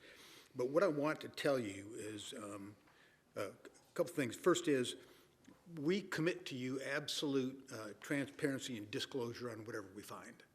It doesn't matter if we find that there is not a problem with the structural integrity, we will tell you. If there is, we will tell you that as well, and we will also keep you informed along the way, along with the general public. I mean, this is our primary concern, and the reason we're taking this so seriously is for public safety reasons. We've all seen things that have happened around the country with buildings who have had problems and with some disastrous end results. And we want to make sure that that's not something we're going to experience here in Lee County. So as part of all of this, we are putting up a webpage dedicated to this topic so that we can share with the general public, anyone who wants to see exactly what's going on, when it's happening, what the schedules are, and what our findings are. So it's for the sake of public safety and what's in the best interest of all of our taxpayers and visitors. We've been in touch with all of our partners, including the Minnesota Twins. We've had these conversations with the Twins president, Dave St. Peter. We are all on the same page going forward. We were hoping to have an engineering report to discuss today, but it's not quite finished. And so rather than hurry that along, we prefer to make sure that it is as complete as possible, so the next time we have a discussion, we'll be able to talk about its findings. Having said that, after this board meeting today, Mr. Harner and Richard Wesch and I will be holding a press conference so that the media can ask all the questions they want about all of this. We'll do our best to answer them. So would like for Mr. Harner, please, to take you through some of the detail of this investigation and what we're doing and what you can expect. What time is that press conference today? Yes, sir. What time is the press conference? Immediately following this meeting. Thank you. Thank you, Roger. Good morning, Commissioners. Just to give a brief overview, in February of this year, we brought forward an emergency blue sheet for repairs to JetBlue. It was the Skyway, the Skywalk walkway. During that conversation, the board gave us direction to engage Manhattan to see if they would look into and address some of the issues that we were faced at the stadium.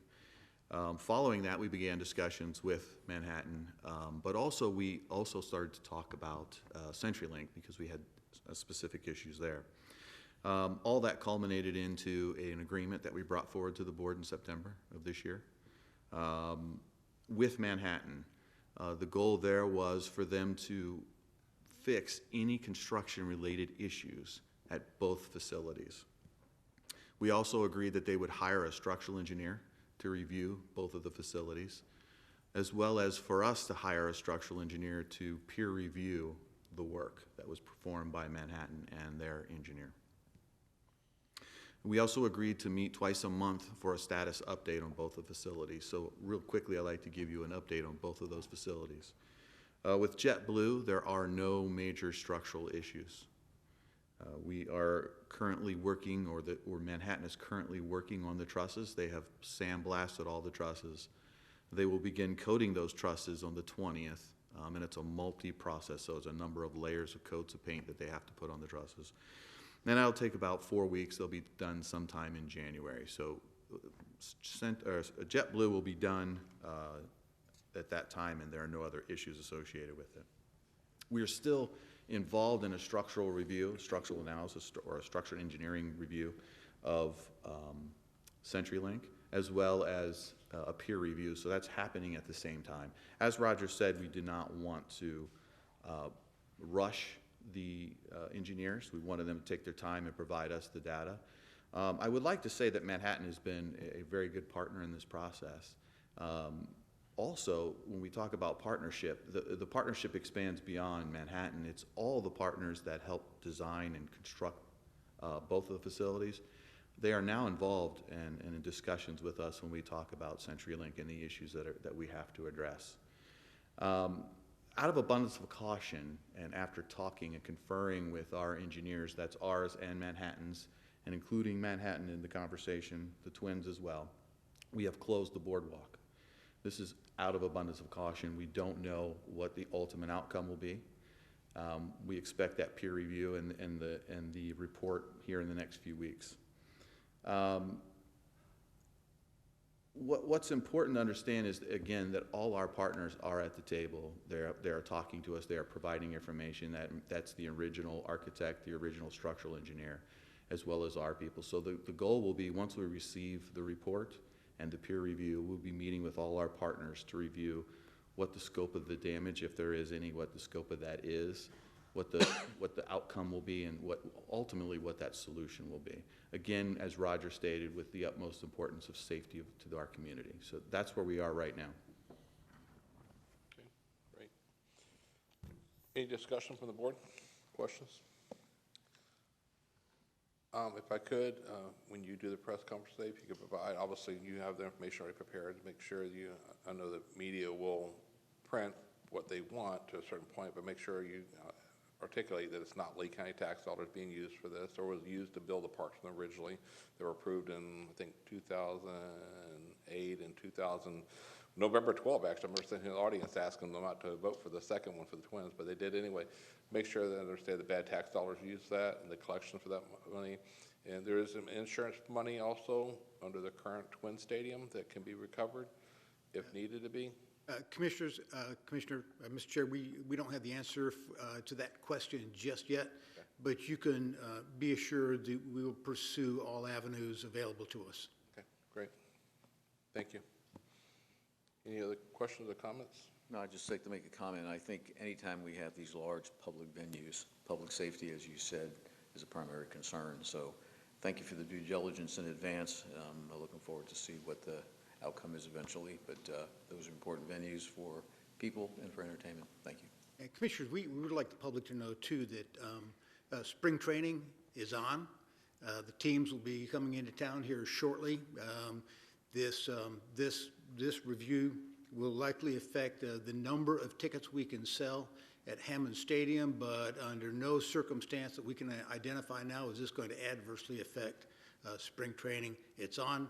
People should come like they do every year and enjoy baseball.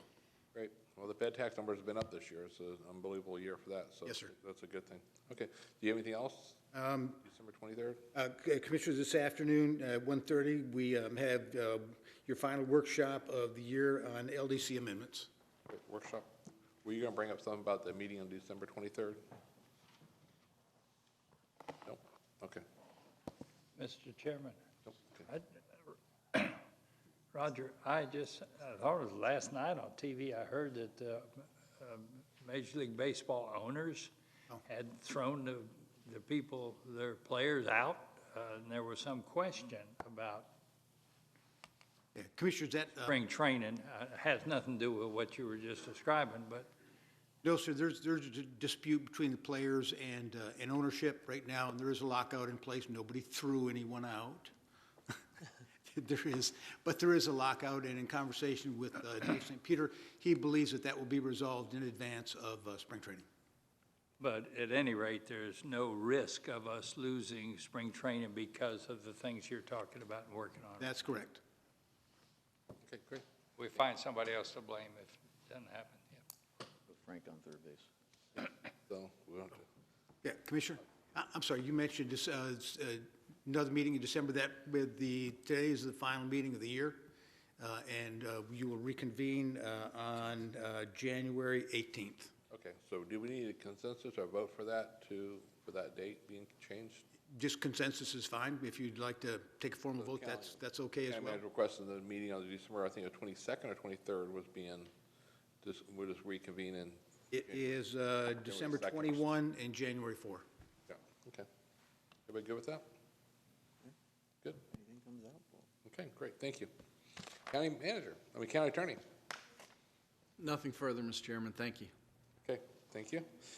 At this time, we'll go to, I'm going to real quick, we have one person here speaking on one item that's for the public workshop this afternoon. We have the workshop today after 1:30, and we have one public comment card for that. So I have George Single come forward, please, to address us for this public comment for our workshop later today. Then we'll go to public matters of concerned citizens. My name is George Single. Good morning. In order to protect the health, safety, and well-being of Lee County residents, it is important to properly enforce Lee County Noise Ordinance 1418. Since the ordinance is being considered for amendment, I would like to propose the following revisions to the ordinance. First, the pure tone definition on page 4 cannot be used in its current form, so it must be revised by replacing the term arithmetic value with arithmetic average. I refer you to the Collier County Noise Control Ordinance 9017 pure tone definition for the correct description. Second, reduce the enforcement burden on the Lee County Sheriff by revising Section 9 enforcement to allow code enforcement personnel or outside qualified experts to assist the sheriff with technical investigations and analyses, especially for pure tones. The reasons and benefits are: 1, pure tones are special single-frequency noises that can be harmful and must be investigated. This is why many local and state governments incorporate pure tone analyses into noise ordinances.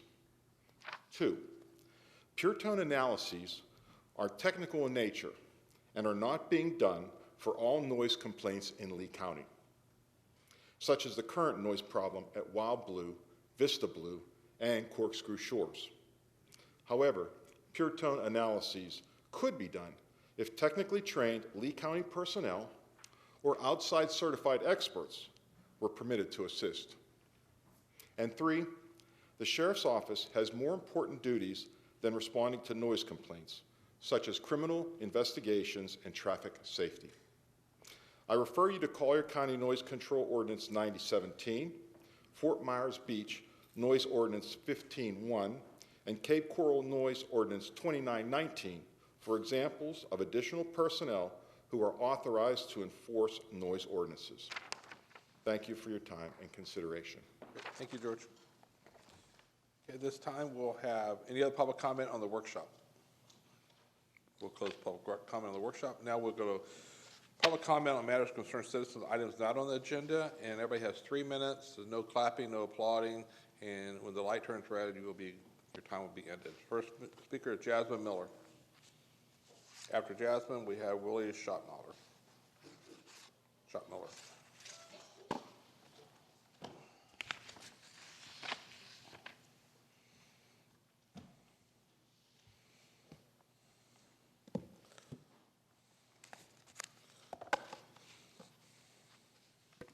Good morning, Jasmine Miller, J.D.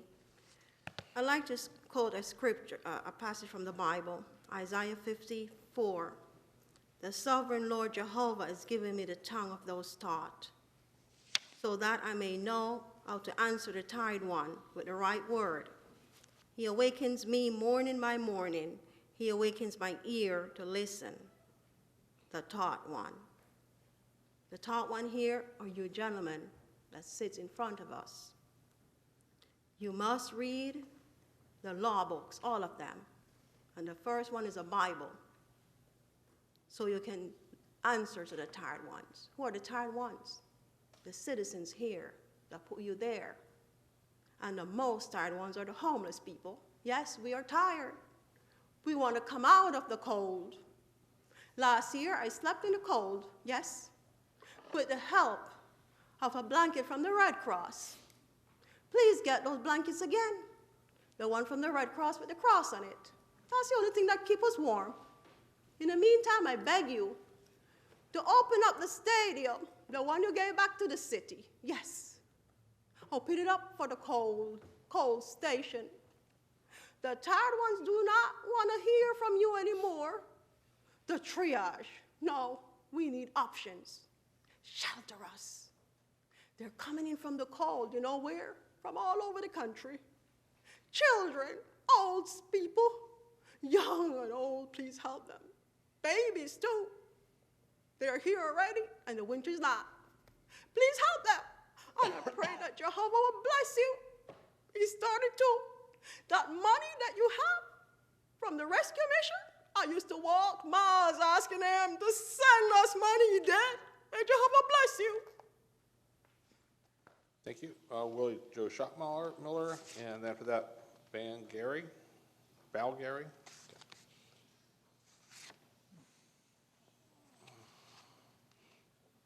I'd like to wish you all an upcoming Merry Christmas. Look, it is getting very cold.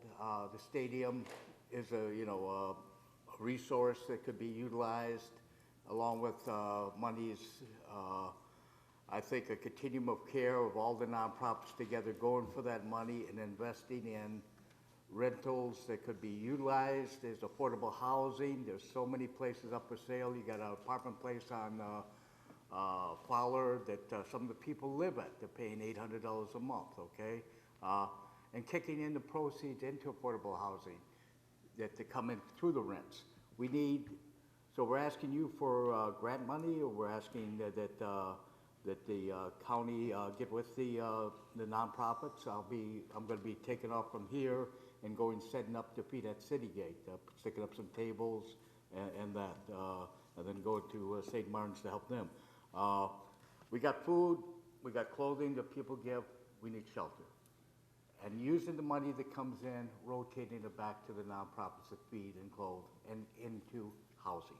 You know, rehabbing the places to sit that are, you could say, eyesores and that. We got places on South Street. You got places that just sit on Jeffcott. You got an old trailer park that you don't have to put many homes. You guys got an apartment complex, senior on Marsh, and to me that looks like about the distance the trailer site would be. So the place on Palm Beach, the old trailer park, utilized. You got sites there. Put something on there as affordable housing. Let's all work together. And the seed money given back to you as the money comes into the rent. The way that the county is. You pay $12 million for some property that you're not getting money back on, this will give you something. May God bless, and let's get out of the cold. I don't want to freeze to death. God bless you. Willie, thank you, Willie. By the way, Willie, we gave the stadium is the city now, and the property on Marsh is on the city of Marsh also, just so you know in the future. Val, please. And after Val, John Spence.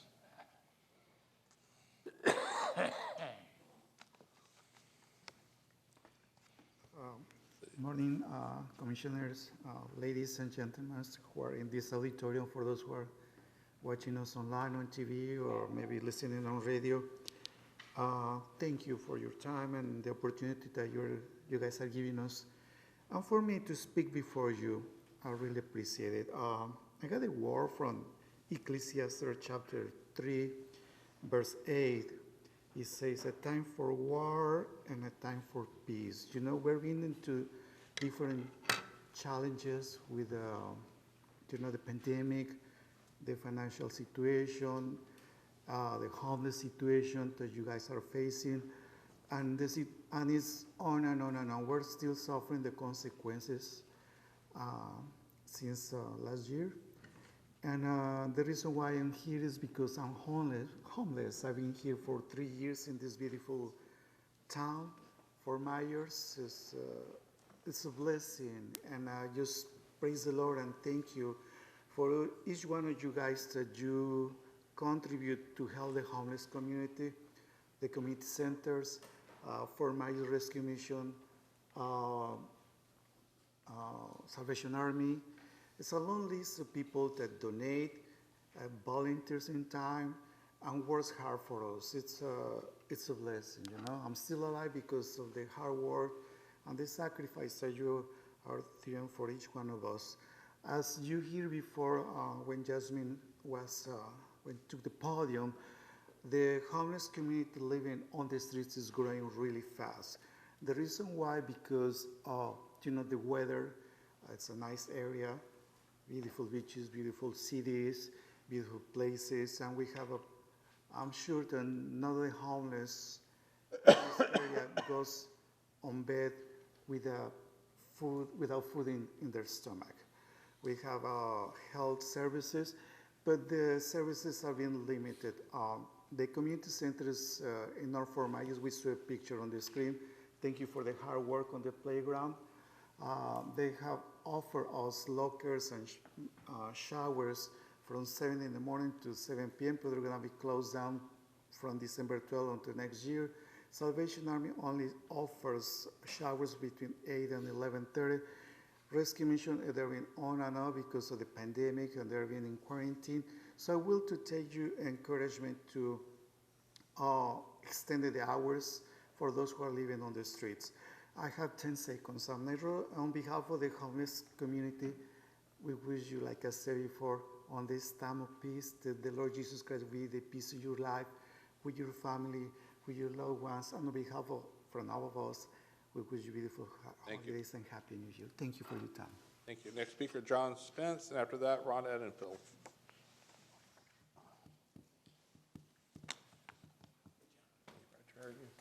Good morning, everyone. Thank you for allowing me to speak. I'll do the best I can. I don't normally speak in these kind of venues, but I think many of you know me. I'm a resident of Briarcliff. I've been in Briarcliff now 15 years. Been in Lee County since '89. I have a business. I've raised 2 sons in Briarcliff, and 20 plus years ago we looked for property because we wanted to build a home, and we found Briarcliff. And for those of you who've been to Briarcliff, you drive back in and it's very, very rural and feels like you're out in the country. And yesterday I had 2 horses walk right through my front yard, and hawks flying and a lifestyle. So as a resident, I would like to say, and I'll speak for my wife and I, Denise Spence, and you all know, many of you know Denise. We're uncomfortable with the idea of a gate being put at the end of our little narrow road, 20 feet wide. Cars can't pass, bicycles, have issues, and a lot of cars and a lot of traffic. So as a resident who lives there on a daily basis, who plays cornhole out in my backyard and watches cars go by, I really don't want it. And I know a lot of my friends who I'm involved with in Briarcliff don't want it. Because of that, I got involved in trying to understand how this all happened and how the idea of a Fiddlesticks Gate has been pursued. And I've read all the information, I've read all the legal documents, everything that's public record that's available. And I'm an architect and I am somewhat involved and dabbled in this world, and have heard from other folks that have a little more expertise that there's some questions and some issues and some challenges to counts and all those matters. And it was pretty apparent to me, not being an expert in that field, that was apparent. And I understand it's going through an administrative process at this moment. And I asked that, I didn't know anything about all of this. So if I don't know about it, a lot of people don't know about it. And, I wrote down the thing that was the most important to me is that the question of making it, bringing it before the public, which would be all of us in Lee County and Briarcliff, would be, does it affect the surrounding area? And there are other issues, and that's only one. And I can tell you as a resident who lives just down the street from the end of Briarcliff Road, it will affect the surrounding area dramatically. So for that reason, I ask you all to take another look at it. It's in the process, and I think it should go to public hearing. Don, your time's up. I'm sorry. Okay. Keep everything. Thank you very much. Thank you. Next speaker is Ron Edenfield. And like I said before, everybody gets 3 minutes to be respectful to each speaker. Then after Ron, we have Robert Menid. I haven't started talking yet, and it's already running. Morning, Ron. How you doing? For the record, Ron Edenfield spoke here a few weeks ago on this very issue of Fiddlesticks or in Briarcliff. I'm here representing myself, my family, my friends, my neighbors, and the balance of the residents in Briarcliff in opposition to the process that the Fiddlesticks Gate is currently being administered through. We still hold that it doesn't meet the standards of the county's very own codes and should be turned over to a public hearing process through the hearing examiner and ultimately to the Board of County Commissioners rather than being approved administratively. You might be aware you can't even change a landscape buffer in Lee County according to the codes administratively. Yet we're supposed to accept that we potentially can double the traffic into Briarcliff to accommodate a few residents of Fiddlesticks, nearly double the traffic administratively. You can't even change a landscape code, a buffer administratively. So, it's hard, it's just a hard pill to swallow, the process that this is going through. I do appreciate the Commissioner Ruane's perspective on the Captiva folks and the truck ordinance and encouraging staff to communicate with the parties that are concerned about it and involve them in the conversation to help mitigate some of the concerns that they have. We've not been given that opportunity. Similarly, with respects to the sidewalks on the bridge, Commissioner Hammond, your concern over that is well placed, but it similarly should be placed in Briarcliff with respects to the families on bicycles, the joggers, the pedestrians, the horsebacks, the number of non-vehicular users of Briarcliff Road, and the potential issues with respect to potentially doubling the traffic on our road. I understand that the TDA has been submitted by the consultants. It has been revised. It has been signed and sealed. It still is technically and substantively in error. Staff has not asked for any questions or any updates on that issue. So I would close and asking this board to ask questions. Those that know me, I've been doing this for 30 years, consulting and engineering and designing and permitting and dealing with governments. And I think to the person, they'll tell you, if that's the rule, I've got no problem at all with complying with that rule, so long as everybody else is complying with that rule. But when there's one rule for one group and another rule for another, I'm out. Thank you for your time. Robert Manetti, I'm going to pronounce it right, M-A-I-N-E-T-T-I. And after that, Richard Hammond. Morning. My name is Robert Manetti. I live at 15831 Country Court. I'm also here regarding the Fiddlesticks Gate going to Briarcliff. My family have been there now for only 6 years, which I understand isn't a long time in today's world, but my wife and I walk every morning and every evening, and it is definitely a safety concern walking on that road. You have to walk turning your head back and forth the whole time.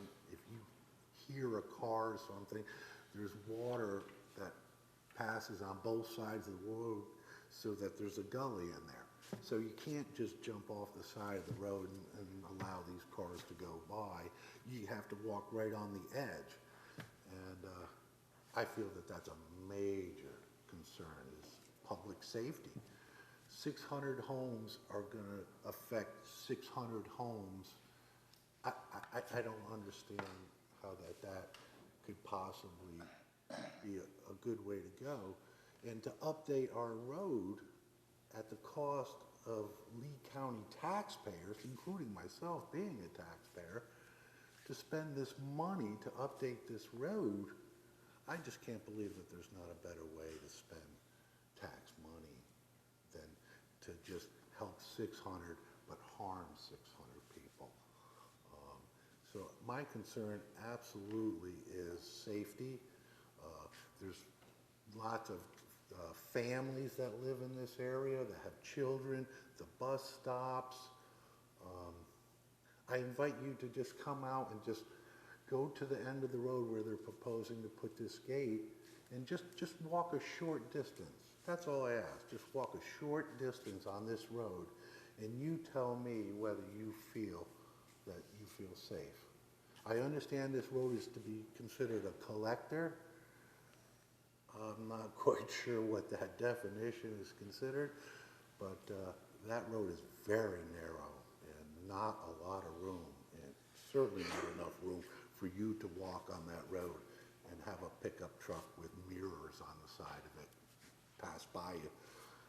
I've talked to neighbors that have had their shoulders be touched by mirrors of cars going by. That's how tight this is. So I ask that this not be decided at the level that's being decided, that there's more public input, and that you take a real long, hard look at this. I would really appreciate that. Thank you for your. Well, thanks for bringing up the safety concerns you're having now, so thank you, Robert. Thank you. Richard Heyman? And after Richard, David Isley. I too am a resident of Briarcliff in South Lee County, have been for over 30 years. Fiddlesticks Country Club has requested access to Briarcliff Road via a residents-only gate. They did that last year initially. Now they have input to amend that, and the amendment is the fact that they contend that what they propose is minor in nature. What may be minor in nature to them and to construction, the minor is an opinion, not a fact. And the fact is that the gate put up there will not enhance quality of the residents in the Briarcliff community. It will add additional traffic to an already burdened road. It'll create safety problems. So I ask you that the amendment that's there now has been submitted so that you could have administrative approval without any public input. That's not right. It may be, you may have the ability to do it, but it's not right.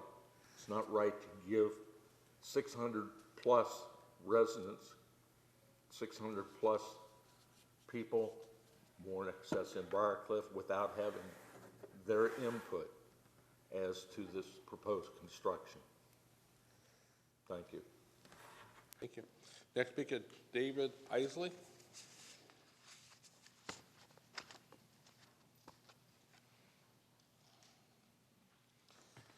Good morning, gentlemen. I'm David Isley. I've been in Lee County for a long, long time and lived in Briarcliff for 33 years.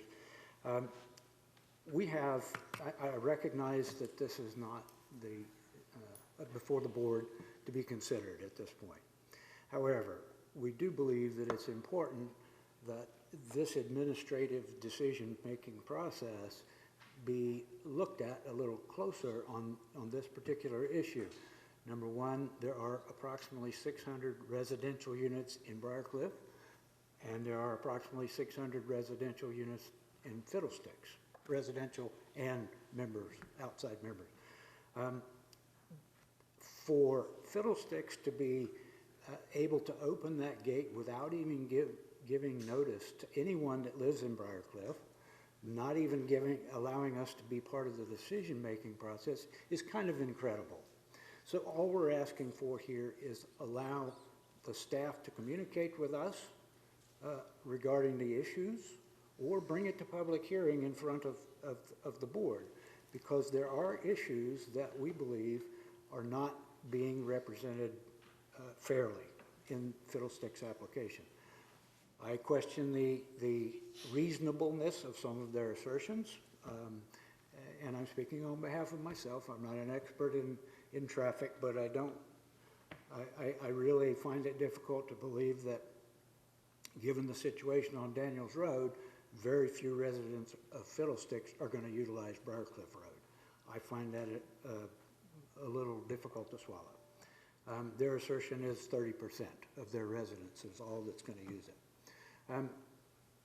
All we're asking for is the time and the ability to provide input. It may be necessary to have a true traffic impact study done. That's all we're asking for. Briarcliff Road is way inadequate for the increase in traffic. It's 10-foot lanes, there's no shoulders, the swales are right adjacent to the road. A school bus and a garbage truck can't pass without one of them stepping off. It's not a road built for the kind of traffic we're looking at. Thank you very much for your time. Thank you.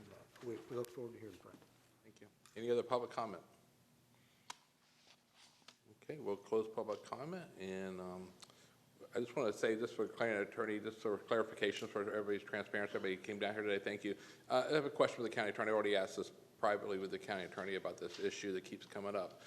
So the Board of County Commissioners, under the county charter of form of government, are we allowed to direct staff or ask direct staff how to investigate or review applications that come in for permits individually? Absolutely not. And Mr. Chairman, if I might comment further, our system of land development is set forth in a complex system of both ordinances and administrative regulations that are adopted by the board. That's a set of rules we have chosen to live by here in Lee County. Those sets of rules are applied to the various applications that come before your staff for review. I hope we never get to the day where we start modifying those rules based on the nature of the application. That would provide absolute chaos in attempting to regulate land development here in Lee County. In a nutshell, we have the rules in place. There was an application filed. This is a county road. The application will be weighed against the rules that are in place, and your staff will make an intelligent decision based on the facts and leaving emotion out of the equation. Again, with all due respect to the speakers, I understand their concerns, but your staff has to make factually supportable, legally defensible determinations based on the facts that are presented, weighed against the ordinances that have been adopted.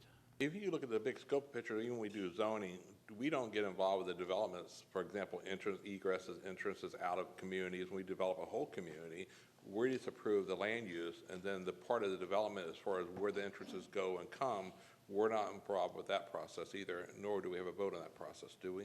That's correct. That's provided for through the Land Development Code review and the development order application process. So even during the development stages, when those ingresses, egresses are created, is there public hearings before the Board of County Commissioners then? Typically, no, sir, not at that level. Okay, anything beyond that to make an applicant do that, how would that affect the county legally as far as liability if we made one group go through a process that's not been the normal process? Commissioners, I know you get tired when I use the phrase arbitrary and capricious, but that would be the definition of arbitrary and capricious. Okay.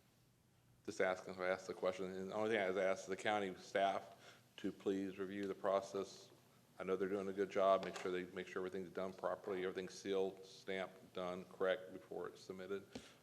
So hope you understand. I used to live in Briarcliff for many years. I get it. I know the community. I understand their concerns, but there's a process, and we're really legally bound to what we can and cannot do here. So thank you. Thank you, County Attorney. At this time, we'll be adjourned.